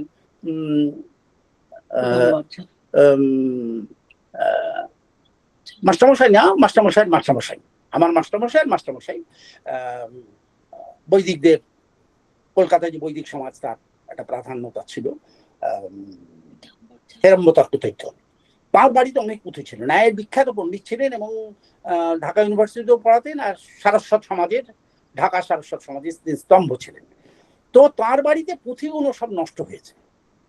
আমি বলেছেন কি পুঁথিগুলো আছে সেগুলো দেখে, কারণ তার ন্যায় সাংখ্যের বিষয় ওটা আমার আলোচ্য বিষয় নয়, ওর বিষয়ে আমি দেখতে পারি না। তো এই বইগুলো কোন একটা জায়গায় দাও, সাহিত্য পরিষদ দাও, আমি এর ব্যবস্থা করে দিচ্ছি। না না, বাড়ি থেকে বই বেরো না, পরিবারের সম্পত্তি ইত্যাদি ইত্যাদি। অথচ তার বাড়িতে আমি দুর্গাপুজো করতাম, প্রথম দুর্গাপুজো আমি তার বাড়িতে করি। আর তিনি এই ডেট নিয়ে বসে থাকতেন যে যদি একটা ভুল হয়েছে তো পিঠের উপর, যদিও পিঠের উপর পড়েনি, কিন্তু তিনি বসে থাকছেন। সপ্তমীর দিন পুরো বসে রইলেন সামনে, তারপর বললেন যে অষ্টমীর দিন থেকে ছাড় দিয়ে দিলেন। না ঠিক আছে। তার 2 মাস আগে আমাকে তার হাতের লেখা সেই পুঁথি দিয়ে দিয়েছিলেন বাড়িতে প্র্যাকটিস করে। তো যাই হোক, এই সমস্ত গল্পের মধ্যে আমি না গিয়ে এইটুকু বলতে পারি যে সমস্ত পুঁথি এখানে নষ্ট করেছে এই কুলাভিমান, অমুক আমার চর্চা ইত্যাদি ইত্যাদি। আমাদের স্বাস্থ্য এইভাবে নষ্ট হয়েছে, সাহেবরা কিন্তু সেইভাবে নষ্ট করেনি, সাহেবরা প্রিজার্ভ করেছে। যদিও ভুল ব্যাখ্যার জন্য তাদের সেই প্রিজার্ভেশন দরকার, এবং আর্য তত্ত্ব ছিল তাদের ঘাড়ের মধ্যে, মাথার মধ্যে, এবং সেইটাকে প্রতিষ্ঠা করবার জন্য বঙ্কিমচন্দ্র একবার খুব ভালো বলেছেন, এখন যেমন হচ্ছে যে ব্লাড গ্রুপ দেখে বলতে হবে যে কে কোথা থেকে এসছে। যারা ব্লাড গ্রুপ মিলিয়ে এবং জিন মিলিয়ে কাজ করছেন তারা বলছেন ব্রাহ্মণরা এখানকার লোক নয়, বিভিন্ন দেশের কথা তারা বলছেন। তার আগে বঙ্কিমচন্দ্রের সময় বলেছিলেন যে নাকের উচ্চতা যেমন যত হবে তত আর্য। যেমন পাঞ্জাবিদের নাক টিকোলো নাক, বাঙালিদের নাক ছাবড়া। তো ছাবড়া নেকো যারা, তারা আর্য লোক হতে পারে না, আর কালো তো আর্য হবেই না। তো এই সমস্ত আর্য অনার্যদের যখন নাক দেখে, রং দেখে সব বিচার হচ্ছে, তখন বঙ্কিমচন্দ্র খুব ব্যঙ্গ করেছিলেন যে এরা সব নাক দেখে, অমুক দেখে সব আর্যত্ব নির্ণয় করছে, এটা আবার কি কথা। কিন্তু এটা যে বর্তমান সায়েন্টিফিক পলিসি বা সায়েন্টিফিক একটা পদ্ধতি, এইসব তিনিও বোঝেননি বা এখনো বোঝাননি। পাশ্চাত্যের যারা লোক তাদের প্রতি বঙ্কিমচন্দ্র খুব একটা শ্রদ্ধা ছিল না, কারণ তারা এত বিকৃত করতেন, এক জায়গাটা আর একটা জায়গায় নিয়ে গিয়ে সব অন্যভাবে ব্যাখ্যা করতেন। অথচ সকলেই কিন্তু ওই সায়ন ভাষ্য পড়ছেন, পড়বার সময় সায়ন ভাষ্য। যারা ওয়েস্টার্ন স্কলার ইন্টারপ্রিটেশন করছেন তারা সায়ন ভাষ্য দেখছেন। ম্যাক্স মুলার যে বই ছাপলেন প্রথম, এটা এখান থেকে ছাপা হয়নি, পাশ্চাত্য দেশে ছাপা হলো, এবং সেই ছাপা কিন্তু সায়ন ভাষ্য শুদ্ধ টেক্সট এবং তার প্রত্যেকটা মন্ত্রের পদপাঠ। এই যে ছাপাটা, এই ছাপায় পয়সা জোগালো মিশনারিরা, তাদের কি উদ্দেশ্য আছে, যেটা বঙ্কিম প্রশ্ন করেছিলেন। কোনো উদ্দেশ্য ছাড়া কেউ পয়সা ব্যবহার করে না। প্রথম এডিশনটা বেরোলো, কিন্তু পরবর্তীকালে দ্বিতীয় এডিশন আর বের করলো না তারা, কারণ বইটা ফুরিয়ে গেল। এখানে এসে সব ভারতীয়রা সব কিন্তু বাঙালিরা তো সব হুজুকে মাতে একবার মেতে উঠলো, হা হা ম্যাক্স মুলার কি করে দিয়েছেন। প্রথম ছাপিয়েছেন বই, সেই সম্মান তাকে অবশ্যই দিতে হবে। যদি ম্যাক্স মুলার না থাকতো তাহলে আমরা বই কিন্তু ছাপা পেতাম না। পরবর্তীকালে সেই বই অনেক ভুল ধরা পড়ল, এবং তখনও কিন্তু তিনি ওই ঘনপাঠীদের দিয়ে পাঠ করিয়ে মিলিয়েছিলেন এখানকার এজেন্টদের দিয়ে, যে ঠিক মিলছে কিনা, যে টেক্সট পাওয়া যাচ্ছে, যে পুঁথি পাওয়া গেছে, সেগুলোর সঙ্গে পাঠের মিল হচ্ছে কিনা। কিন্তু তৎসত্ত্বেও অনেক অমিল ছিল, যার জন্যে পুনেতে কিন্তু খুব বড় বড় পণ্ডিত ছিলেন বেদের। পুনে থেকে ভান্ডারকার ওরিয়েন্টাল রিসার্চ ইনস্টিটিউট, তারা আমার নামটা এক্ষুনি মনে পড়ছে না, তিনি কিন্তু এই সোনটেক্কার এডিশনের যে ঋগ্বেদ, সেই ঋগ্বেদ হলো প্রামাণ্য গ্রন্থ, তাতে একটুও ভুল নেই। এবং অসংখ্য ফুটনোট, যে পুঁথিগুলো তারা পেয়েছিলেন, কোন পুঁথিতে কি পাঠ আছে, সেগুলো সব নিচে নিচে দেয়া আছে। কেন পাঠ, কেন পাঠান্তর হয়েছে, সেগুলো আলাদা আলোচ্য বিষয়, কিন্তু প্রত্যেকটা প্রামাণ্য দেয়া আছে যে যাতে কোনো প্রকার ভ্রান্তি সৃষ্টি না হয়। এখানেতে যারা বেদ চর্চা করলেন তাদের ক্ষেত্রে কিন্তু একটা নতুন ধারা বাংলায় তৈরি হলো, যেটা বাঙালি দাবি করতে পারে, যেটা ভারতবর্ষের অন্য কেউ হয়তো দাবি করতে পারে না। কারণ বেদ রক্ষার যে ধারা, মন্ত্র রক্ষার যে ধারা, গুরু পরম্পরা, এসব কিন্তু ওই মারাঠিরা এবং অন্যান্য ভারতীয়রা করেছে। কিন্তু কিছু কিছু আমার গুরুজি ছিলেন মৈথিল, আমাদের ইউনিভার্সিটি বেদ পড়াতেন, পট্টাভিরাম পীতাম্বর ঝাঁর আগে এখানে বেদ পড়াতেন পট্টাভিরাম শাস্ত্রী। এই পট্টাভিরাম শাস্ত্রীর গুরু এবং পরবর্তীকালে তার মেয়েকে তিনি বিয়ে করেছিলেন চিন্নস্বামী শাস্ত্রী। এরা দুজনেই কিন্তু সংস্কৃত কলেজের অধ্যাপক ছিলেন। তারপরে পরবর্তীকালে সংস্কৃত ইউনিভার্সিটি, ক্যালকাটা ইউনিভার্সিটি তাদের ডেকে নেয়। চিন্নস্বামী শাস্ত্রী কিছুদিন মীমাংসা পড়িয়েছিলেন, আর পট্টাভিরাম শাস্ত্রী তিনি কিন্তু কাব্যের অধ্যাপক হয়ে ঢোকেন। তো এমন সময় বেদের যিনি অধ্যাপক ছিলেন তার শরীর খারাপ হয়ে গেল। তিনিও কিন্তু বিখ্যাত বিখ্যাত বাঙালি, তার না বললে বাংলাদেশে বেদ চর্চা এটা আর কি আলোচনাই হবে না। তিনি হলেন প্রথম অথর্ববেদের বই উদ্ধারকারী। তিনি সংস্কৃত কলেজের অধ্যাপক ছিলেন এবং তিনি উড়িষ্যা থেকে, তার জীবন ঝরঝরি হয়ে গিয়েছিল উড়িয়াদের সঙ্গে মিশে কথা বলে এ করে সে করে, এবং সেই মাটির তলা থেকে গোপন সব সূত্র পেয়ে গভর্নমেন্টের সহায়তা নিয়ে মাটির তলা থেকে সেই বই উদ্ধার করলেন। এবং সেই বই এখনো পর্যন্ত ভারত সরকার টাকা দিচ্ছে, কিন্তু তার ছেলে, তিনিও বিশ্বভারতীর বিখ্যাত অধ্যাপক, তিনিও কিন্তু এখনো কমপ্লিট করতে পারেননি। সমস্ত অথর্ববেদটা ছাপা হচ্ছে উইদাউট ব্যাখ্যা, কারণ এটা কিন্তু সায়নাচার্য যে শাখার ব্যাখ্যা করেছিলেন তার থেকে ভিন্ন শাখার ব্যাখ্যা। তো যাই হোক, বাঙালি কিন্তু অথর্ববেদকে উদ্ধার করেছে এবং এই অথর্ববেদের উদ্ধারের কর্তা সংস্কৃত কলেজের অধ্যাপক। এরপরে পট্টাভিরাম শাস্ত্রী যার যে সমস্ত ছাত্র শিষ্য ছিল তারা অনেকে কাজ করেছেন, কিন্তু তার মধ্যে একজন প্রথম কাজ করলেন ক্ষিতীশচন্দ্র চ্যাটার্জি। ইনি সংস্কৃত কলেজে বিশ্ববিদ্যালয়ে অধ্যাপনা করেছেন, সংস্কৃত কলেজেও অধ্যাপনা করেছেন, প্রেসিডেন্সিতে অধ্যাপনা করেছেন, এবং সবচেয়ে বড় কথা তিনি প্রথম বেদের পিএইচডি এই বাংলাদেশে। এর আগে বাংলাদেশে কেউ বেদ নিয়ে পিএইচডি করবো একথা চিন্তাই করতে পারবেন। তারপরে যখন পট্টাভিরাম শাস্ত্রীরা এলেন তখন কিন্তু আবার বেদ চর্চা আরম্ভ হলো। বিশেষত যখন পট্টাভিরাম শাস্ত্রী ঢুকলেন তখন তাকে কাব্য প্রকাশ বলে একটি বিখ্যাত, ভারত বিখ্যাত একটা অলঙ্কারের গ্রন্থ তাকে পড়াতে দেওয়া হয়েছিল এবং অন্যান্য কিছু গ্রন্থ পড়াতে দেওয়া হয়েছিল। তো তখন আশুতোষ শাস্ত্রী মশাই ডিপার্টমেন্টাল হেড, তিনি কিন্তু তার আগে নিরুক্ত ব্যাখ্যা করেছিলেন বাংলায় এবং ইউনিভার্সিটি তা ছাপিয়েছিলেন। তো ওনাকে যখন ও বেদের অধ্যাপক নেই, কে পড়াবে, তিনি অসুস্থ হয়ে পড়েছেন, তখন হেডকে বলা হলে ছাত্ররা গিয়ে বললেন যে এরকম আমাদের পড়ানো হচ্ছে না, দীর্ঘকাল ক্লাস হচ্ছে না, কি করে হবে। তখন তিনি বললেন যে পট্টাভিরাম শাস্ত্রী ডেকে বললেন যে এদের কি আপনি কিন্তু হেল্প করতে পারেন বেদ পড়াবার ব্যাপারে, কারণ আপনার তো মীমাংসকরা তো মূলত বেদের বিভিন্ন জায়গার মধ্যে কোথায় কি গন্ডগোল আছে সেই মীমাংসা করাই তাদের কাজ। উনি বললেন পঠিত্বা পাঠয়াম, আমি নিজে পড়ে পড়াবো। তো তিনি নিজে কিন্তু অসাধারণ পণ্ডিত বেদের। পরের দিন থেকে তিনি যখন বেদ ক্লাসে গেলেন, প্রথম ক্লাস নিলেন, তখন বেদ গ্রুপের স্পেশাল গ্রুপের ছেলেরা বললো এই স্যারই আছেন থাক, আর আমাদের পুরনো স্যারকে দরকার নেই, উনি যতদিন ধরে সুস্থ হন। ইনি অসাধারণ পণ্ডিত এবং বাংলা ছাড়া পৃথিবীর বিভিন্ন বিশ্ববিদ্যালয়ে তিনি কিন্তু এই বেদের অধ্যাপনা করেছেন, প্রথিত যশা ছিলেন এবং মূলত তিনি ছিলেন মীমাংসক। এরা চলে যাবার পর পরবর্তী প্রজন্মে যারা এসেছেন তারা কিন্তু সেইভাবে যে বেদের এই পরম্পরার ধারায় দীক্ষিত তা কিন্তু না। এবং দ্বিতীয় কথা, ক্যালকাটা ইউনিভার্সিটি সিলেবাসে ঋগ্বেদের উপর প্রাধান্য ছিল এবং ঋগ্বেদের শ্রৌতসূত্র ইত্যাদি সব সেইগুলোকে পড়ানো হতো। অথচ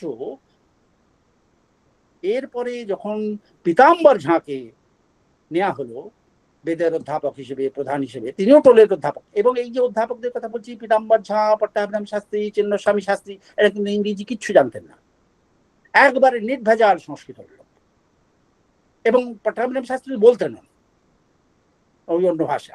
আর আমাদের সময় আমরা দেখেছি দুজন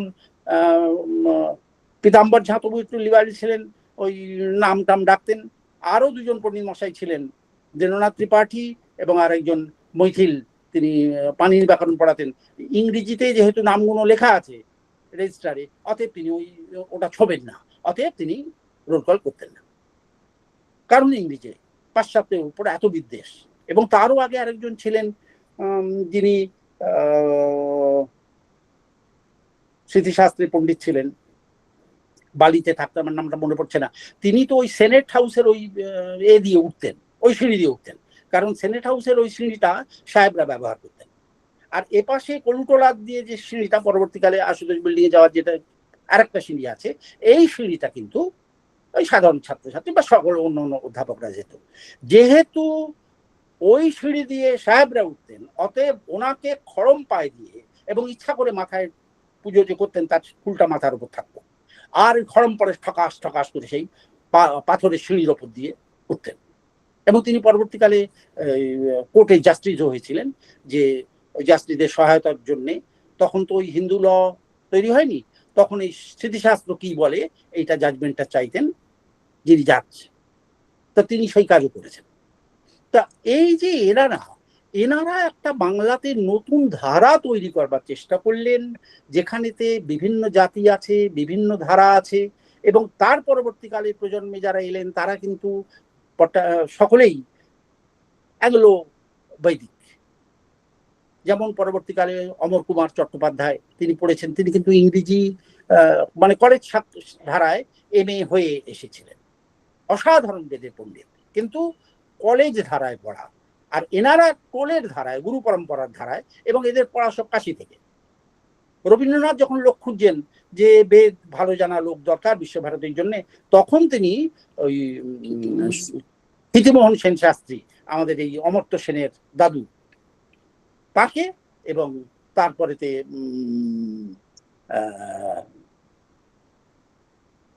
তিনি বেদের অসাধারণ পণ্ডিত ছিলেন। ওই ক্ষিতিমোহন সেন শাস্ত্রীরই ক্লাসমেট ছিলেন তিনি, তার মালদায় বাড়ি ছিল। যাই হোক, তা এরা দুজনকে নিয়ে এলেন, দুজনকে নিয়ে এসে বিশ্বভারতীতে ভর্তি করলেন।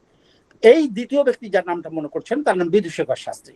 এই বিদুশেখর শাস্ত্রী বিভিন্ন ভাষায় পণ্ডিত ছিলেন এবং কাশিতে পড়াশুনো করান, ট্র্যাডিশনাল সবকিছু জানতেন। এবং ইনি এখানে এসে পরবর্তীকালে বিশ্ববিদ্যালয়ে, কলকাতা বিশ্ববিদ্যালয়ে চলে আসেন এবং একটা নতুন ধারা তৈরি করেছিলেন। এবং বিদুশেখর শাস্ত্রী চলে যাওয়ার পর রবীন্দ্রনাথ সাহিত্যে যত বেদের কথা আছে, রবীন্দ্রনাথ অনেক বেদ মন্ত্র অনুবাদ করেছেন, বেদের অনেক আলোচনা করেছেন, আমার একটি বই আছে সেখানে আমি দেখিয়েছি, কিন্তু সমস্ত পেছনে আমার ধারণা বিদুশেখর শাস্ত্রী ছিলেন। এমনকি রবীন্দ্রনাথের যে শ্রাদ্ধ হয়, সেই শ্রাদ্ধ কিন্তু বিশ্বভারতীতেই হয়, এই জোড়াসাঁকোর বাড়িতে হয়নি। শ্রাদ্ধের সময়তে নতুন করে মন্ত্র লেখার দরকার হয়েছিল, তার মন্ত্র কালেকশনের দরকার হয়েছিল, কারণ এত বড় পদ্ধতি ব্রাহ্ম ধারায় তাকে নিয়ে এসে পরিচালনা করার মতো লোক ছিল না, কারণ ওনার ব্রাহ্ম ছিলেন। আর ওনার ছেলের রথীন ঠাকুরের তখন একটু পিতৃবিদ্বেষ হোক যাই হোক, তিনি এতটা করতে রাজি ছিলেন না। ঠাকুর বাড়িতে এরকম একটা ধারা ছিলই, কারণ ঠাকুর বাড়িতে দুর্গা পুজো হতো, জগদ্ধাত্রী পুজো হতো, এই সমস্ত বিভিন্ন পুজো হতো, দোল ইত্যাদি ইত্যাদি, ঠাকুর দ্বারা আলাদা ছিল। নীলমণি ঠাকুর এরা পরবর্তীকালে সেই ধারা নিলেন এবং রামমোহনের বশে পড়ে দেবেন ঠাকুর এসব পরিত্যাগ করলেন। রামমোহনকে একবার নেমন্তন্ন করা হয়েছিল জগদ্ধাত্রী পুজো অথবা দুর্গা পুজোয়, রামমোহন আসেন। তো যখন আমাদের রবীন্দ্রনাথের বাবা ব্রাহ্ম ধর্ম গ্রহণ করলেন, তখন তিনি দেখলেন যে না, বেদটা উঠতে দরকার, ফলে নতুন করে আবার বেদটার একটা কালেকশন করার প্রয়োজন তিনি করলেন কিছু কিছু মন্ত্র নিয়ে। এই কালেকশনের করার পরেও ব্রাহ্ম সমাজে যে ব্যক্তি বেদ পড়তেন তিনি কিন্তু তৈলঙ্গী ব্রাহ্মণ, এবং তার বেদ পড়তেন, সকলে যে আলোচনা ফালোচনা হবে তার পেছনে কিন্তু তিনি একটা পর্দার পেছনে বসে বেদ পাঠ করতেন। এই রকম একটা গোঁড়ামি এখানে ছিল। আর তাছাড়া বাংলাদেশে মূলত তন্ত্রের দেশ, স্মৃতিতন্ত্র ইংরেজরা আসার পর এখানে কি কি পড়া হতো তার একটা লিস্ট করেছিলেন তারা। এর আগে কোনো লিস্ট হয়নি। খুব আশ্চর্য লাগে যে এখানে এত বড় বড় তাবড় তাবড় পণ্ডিতরা জন্মেছেন, তারা কি কি করেছেন, কোনো লিস্ট করা হয়নি।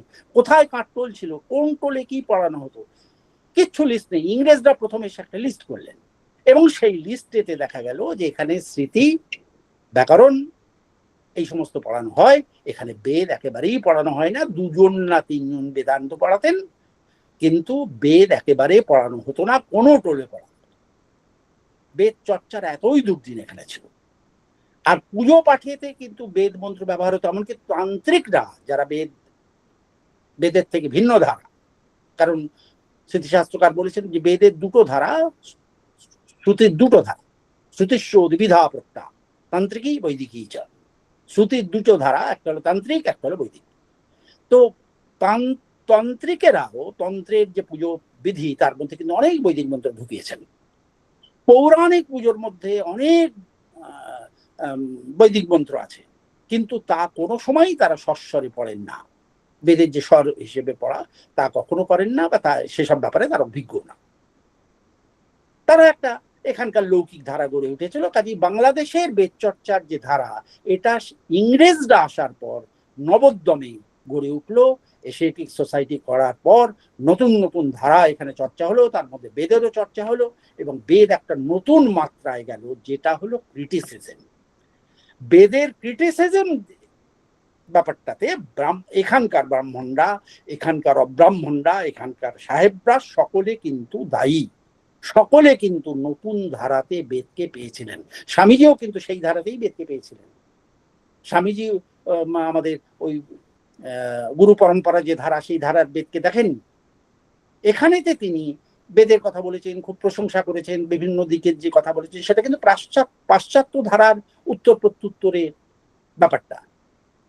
কাজে আমাদের বাঙালির বেদ চর্চা পরবর্তীকালে অমর কুমার চট্টোপাধ্যায় এবং অন্যরা যারা করেছেন, তারা অনেক পিএইচডি করেছেন, করিয়েছেন। তাদের মধ্যে অনেক নতুন নতুন ধারা এসছে, নতুন নতুন কথা এসছে, তারা অনেক গ্রন্থ রচনা করেছেন। এবং আমি যখন বেদের উপর প্রথম বাংলার ছাত্রদের জন্য বেদের কোনো বই ছিল না, বিএ অনার্স ক্লাসে পড়বার কোনো বই ছিল না, একমাত্র ক্ষিতীশ চট্টোপাধ্যায়, তিনি তার যে বই, তিনি, আমি আগেই বলেছি যে তিনি প্রথম পিএইচডি এখানকার এবং অসাধারণ বৈদিক পণ্ডিত, তিনি ওই বৈদিক সিলেকশন বলে দুখণ্ডে বই লিখেছিলেন অনার্স ছাত্রছাত্রীদের জন্য। তো সেইটা ইংলিশে লেখা, এবং যা কিছু নোটেশন ফোটেশন সব ইংলিশে। আর তাছাড়া প্রত্যেকটা ব্যাপার ধরে এত ডিটেলসে উনি ভূমিকা দিয়ে আলোচনা করেননি। তা আমি যখন সেই নতুন করে সেই বই বাংলায় করি, তখন কিন্তু অমর চট্টোপাধ্যায় আমাকে খুব সাহায্য করেছেন এবং তিনি ভূমিকাটাও দেখে দিয়েছিলেন। তো কাজে এ ধারা হলো একেবারে ইদানীন্তন ধারা। এখানে বেদের চর্চা ইদানীন্তন চর্চা, কিন্তু একটা নতুন।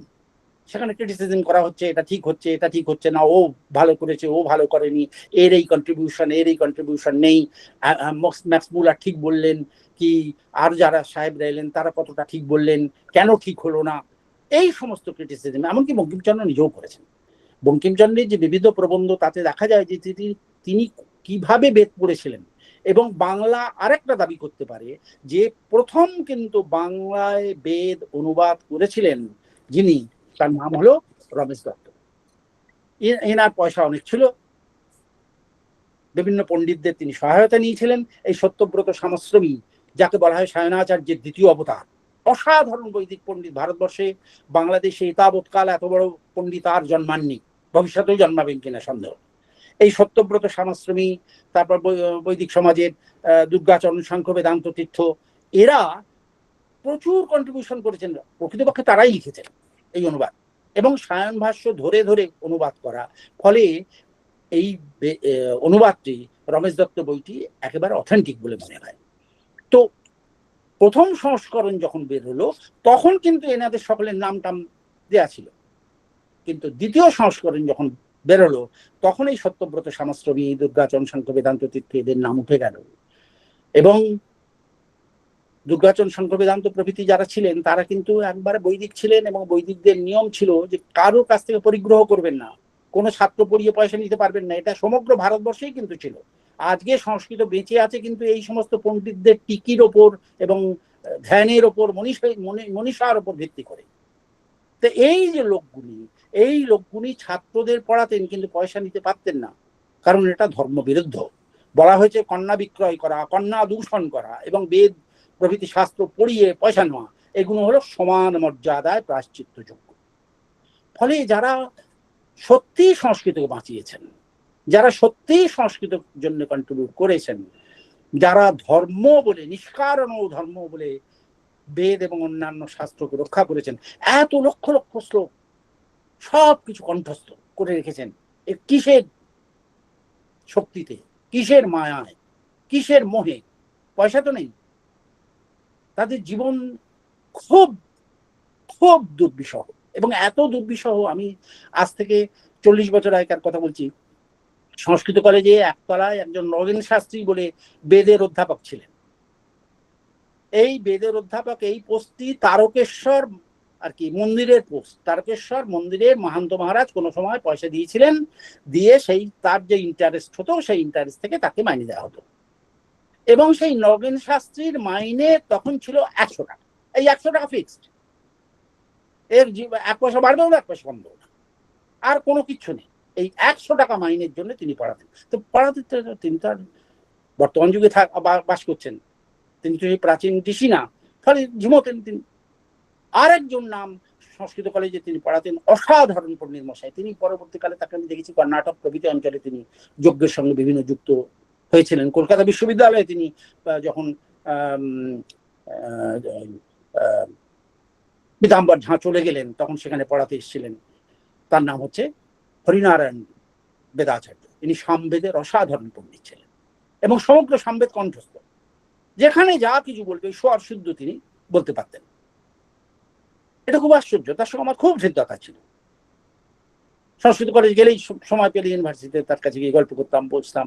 একদিন কর্ণাটকে একটা কনফারেন্সে গিয়েছি, তিনি মাথায় কম্বল টম্বল বেঁধে এসে বললেন, ভালো আছো? আমি বললাম, আপনি তো আপনাকে চিনতে পারলাম না। তখন কম্বলটা সরালেন, তখন দেখলাম খুব দৃশ্য হয়ে গেছেন।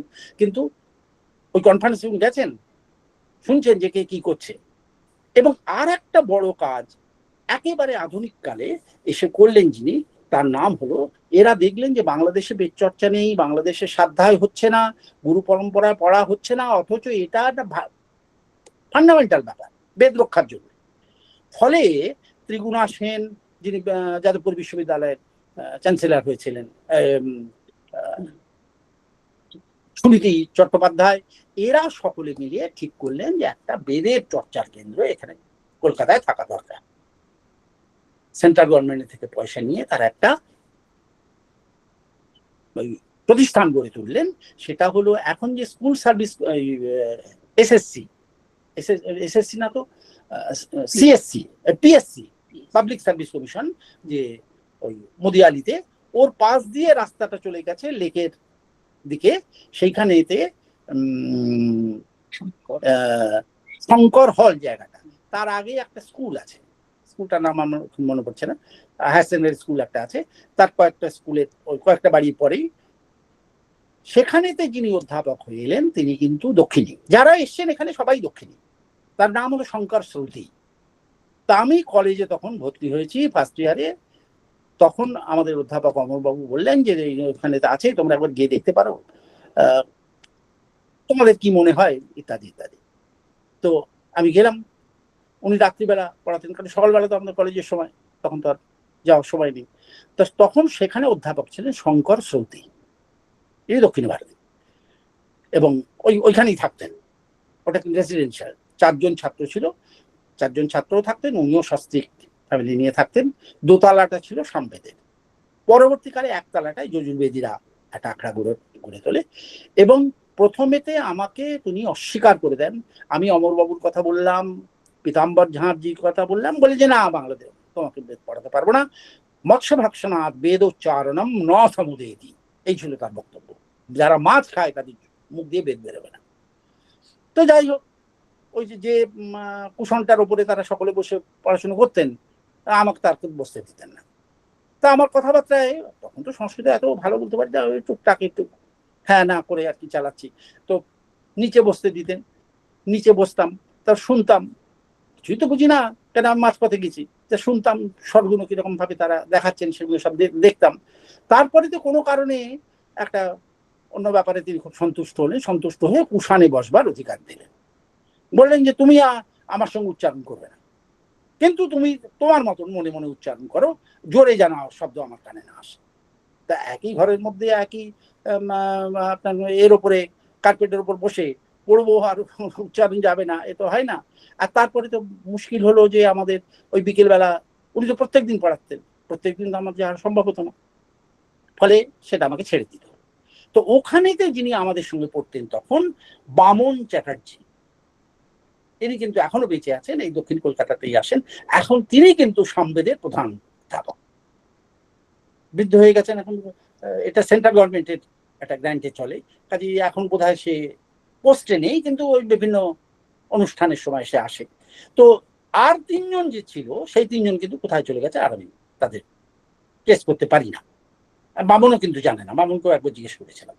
তো বাংলাদেশের বেদ চর্চা বলতে গেলে এই সব নাম প্রত্যেকটি ধরে ধরে ধরে ধরে তাদের কন্ট্রিবিউশন কি, কেন এখানে তন্ত্র পুরাণের সঙ্গে বেদ মিশে গেল, কিভাবে মিশলো, তার মধ্যে কি কি বিকৃতি এলো, সব কিন্তু আলোচ্য বিষয়ের মধ্যে আসে এবং সর্বভারতীয় প্রেক্ষাপটে তাকে আলোচনা করতে হয়। অতএব আমরা আর বিস্তৃতির মধ্যে যাব না, অনেক কথা অনেক সময় নিয়ে নিয়েছি। আপনাদের সকলকে ধন্যবাদ জানাই এবং এই জাতীয় বিষয় আলোচনাটা অনেকের বিরুদ্ধে রূঢ় কথা বলতে হয়, কটু কথা বলতে হয় এবং সেটা নিজেরও লাগে যে কিরকম ভাবে পুস্তক নষ্ট করেছে, কিরকম ভাবে তারা বেদকে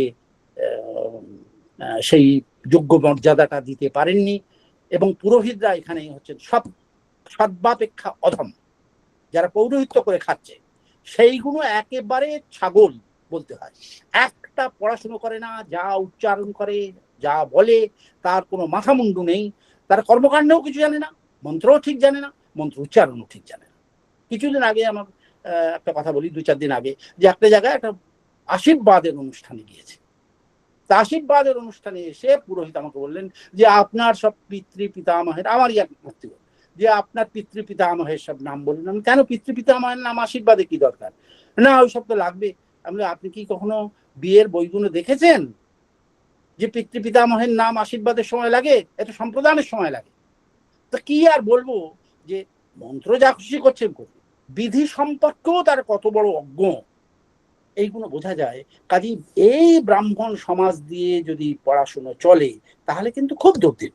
আর এইটা দেখি আরেক দল ধর্মধ্বজি এখানে গড়ে উঠেছে, যারা বিভিন্ন মঠ প্রতিষ্ঠান ইত্যাদি গড়ে তুলেছেন। তারা বলছেন আমরা বেদ রক্ষার জন্য বেদ বিদ্যালয় খুলেছি, এখানে সব ছেলেপুলেরা পড়তে আসছে বলে ছবি 2-1 দেখিয়ে দিল। সে ছাত্র এমনি এমনি করছে একটা মন্ত্র এবং সামনে বই রেখে, বই ছাড়া বেদ কেউ পড়তে পারে না সমগ্র ভারতবর্ষে, এখানে না, সমগ্র ভারতবর্ষে বই ছাড়া কেউ পড়তে পারে না। কাজেই সাধ্যায় কথা ব্যর্থ হয়ে গেছে। দ্বিতীয় কথা, যে পুরোহিতরা এসছে তা মানে সাধ্যায় দেখাচ্ছে, এরা সব ছবি তুলে গভর্নমেন্ট বা অন্য কোনো প্রতিষ্ঠান থেকে টাকা আদায়ের ধান্দা করছে, বেদ রক্ষা এদের উদ্দেশ্য নয়। কাজেই বাংলাদেশে বেদ দুর্দিন, বেদের আরো দুর্দিন হবে। দ্বিতীয় কথা, যদি বেদের মন্ত্রের অর্থ না জানে তাহলে ওটা বেদ পড়াই হলো না। তানি মন্ত্রে মন্ত্রে বিদ্যাৎ, ঋষি ছন্দ দেবতা অর্থ প্রত্যেকটি মন্ত্রের পড়ার সঙ্গে সঙ্গে জানতে হবে, এটা হলো বেদ বিধান। এখানে তো কোথায়? এবং কৌশলের, অবশ্যই এটা আজকে হয়নি, মনুর সময় থেকেই হয়েছিল। মনু বলেছিল যে গায়ত্রী জানে সেই হলো বেদবিদ, গায়ত্রী মাত্র সারূপী, গায়ত্রী মাত্র সার করেছে যে সেই হলো, তাকেও ব্রাহ্মণের মর্যাদা দিতে হবে। তো এই যে ব্রাহ্মণের মর্যাদা ধীরে ধীরে কমে আসছে, আর সাঙ্গ বেদ পড়াশুনো হচ্ছে না, এটা মনুর সময় থেকে। আর এটা তো আমরা অমেধ্য দেশে বাস করছি। মনুর সময় কাশী ওই অঞ্চলটা, এলাহাবাদ ওই অঞ্চলটা, কারণ গঙ্গা এবং যমুনার মাঝখানে যে দেশ সেটা হলো আর্যাবর্ত এবং সেইখানেই তো ব্রাহ্মণরা থাকবে। মনু বলছেন এটাই হলো আর্যাবর্ত, এটাই ব্রাহ্মণদের আদর্শ স্থান এবং এইখান থেকে অন্যান্য দেশের ব্রাহ্মণরা তাদের চরিত্রের আর কি আচার আচরণ অভ্যাস করবে। এতদ দেশ প্রসূতানাম সকাশাদ অগ্রজন্মনা, এখানে জন্মেছে যে সমস্ত ব্রাহ্মণরা তাদের থেকে পৃথিবীর অন্যান্য ব্রাহ্মণরা আচার ব্যবহার শিখবে। কাজেই বেদ এমন একটা জায়গায় চলে গেছে যে কোথায় ছিল পাঞ্জাব, কোথায় চলে এলো কাশী এবং ওই ওই অঞ্চল কাশী এলাকা। এবং আরো আশ্চর্য হয় যে কাশী কিন্তু 19 শতকে আগে একটা বিখ্যাত জায়গায় হয়ে উঠলো। তার কারণ হচ্ছে শিবপুরাণগুলো। পুরাণগুলো বললো যে কাশী হলো স্বয়ং শিবধাম এবং কাশীতে যদি কেউ মরে আর যদি সে মণিকর্ণিকা ঘাটে পড়ে তাহলে তো কথা নেই, একবারে স্বর্গের দরজা খুলে গেল তার জন্য। সমস্ত উত্তর ভারতের পণ্ডিত, দক্ষিণ ভারতের পণ্ডিত বুড়ো হলেই মাত্র কাশীতে চলে যেত, কারণ কাশীতে থাকতে হবে, কাশীতে মরতে হবে, তাহলে শিবের বাড়ির দরজা আবার খুলে যাবে।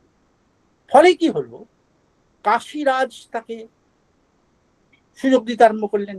সমস্ত জমিদারদের সেখানে বাড়ি ছিল, তারাও সেখানে পয়সা দিতে আরম্ভ করলেন। প্রত্যেক জমিদারগুলো ভারতবর্ষের বিভিন্ন প্রভিন্সের, তারা এই সমস্ত পণ্ডিত পুষতে আরম্ভ করলেন। ফলে কাশী মহারাজ এবং কাশীর এই সমস্ত অন্যান্য প্রদেশের রাজারা আর এই মোক্ষের টোপ কাশীকে পৃথিবীর শ্রেষ্ঠ কেন্দ্র করে তুলল। সবাই গিয়ে সেখানে ভিড় করলেন। কাজেই যে কোনো প্রশ্নের উত্তর পাওয়া যাবে না, তার উত্তর কাশীতে মিলবে। এই জন্য এখান থেকে বই নিয়ে পুঁথি নিয়ে বলতে গেলে আবার বলতে হয় যে এখান থেকে যে যত ভারতের পণ্ডিত তারা করতেন কি, তারা তো অনেক বই পড়তেন না, 2-4টে বই পড়তেন, ওই পুঁথিকে বগল দাবা করে নিয়ে কাশী যেতেন। কারণ তাদের যেখানে পাঠ মিলছে না, যেখানে মানে বুঝতে পারছেন না, সেখানে কাশীতে গেলে তার উদ্ধার হয়ে যাবে। এবং তারাও সেই কাশী থেকে যাওয়ার পর কাশীর লোকেরা সেটাকে কপি করে নিত। ফলে সমস্ত কপি করার বইয়ের আখড়া হয়েছিল এবং এখানকার বিভিন্ন বইও তারা সেখান থেকে শিখে আসতেন। ফলে কাশী একটা বিদ্যা চর্চার কেন্দ্র হয়ে গেল এবং কাশী বাঙালিদের শ্রেষ্ঠ কেন্দ্র তৈরি হল। তখনকার ফণিভূষণ, তর্কবাগী, শ্যান ত্যান ইত্যাদি বাঙালির যে সমস্ত শ্রেষ্ঠ আর কি ধুরন্ধর পণ্ডিত ছিলেন, তারা কাশী থেকেই থাকতেন। তারা বেদের সকলে না, ন্যায়েরই মূলত। এবং যখন বেনারস হিন্দু ইউনিভার্সিটি তৈরি হলো, তখন এনারা কিন্তু সেখানে অধ্যাপনা করেছেন। এবং আমি শুনেছি বাঙালি পণ্ডিতদের সেখানে একটা দবদবা ছিল, এবং বাঙালি ন্যায় পড়াচ্ছে, তার কাছে তো যেতেই হবে, তা নাহলে সে পণ্ডিতই হবে না, ভারতে স্বীকৃতি পাবে না। তো এইরকম একটা জায়গা বাঙালি কিন্তু কাশীতে গড়ে তুলেছিল। বাঙালি টোলা ছিল সেখানে, খালি বাঙালিরা থাকতেন। ফলে ধীরে ধীরে ধীরে ধীরে কিন্তু কাশীর একটা উন্নত পর্যায় তৈরি হয়, যেটা পরবর্তীকালে নবদ্বীপ হয়ে উঠেছিল এবং নবদ্বীপকে অক্সফোর্ড বলা হতো। তা এই বাংলার গর্ব একেবারে নেই তা না, কিন্তু বেদে ততটা নেই যতটা অন্যান্য শাস্ত্রে আছে। আমরা বিস্তৃতির মধ্যে যাচ্ছি না, অনেক সময় হয়ে গেছে, পরে কোনোদিন আবার সুযোগ পেলে বলবো। আমি একাডেমিকে ধন্যবাদ জানাই।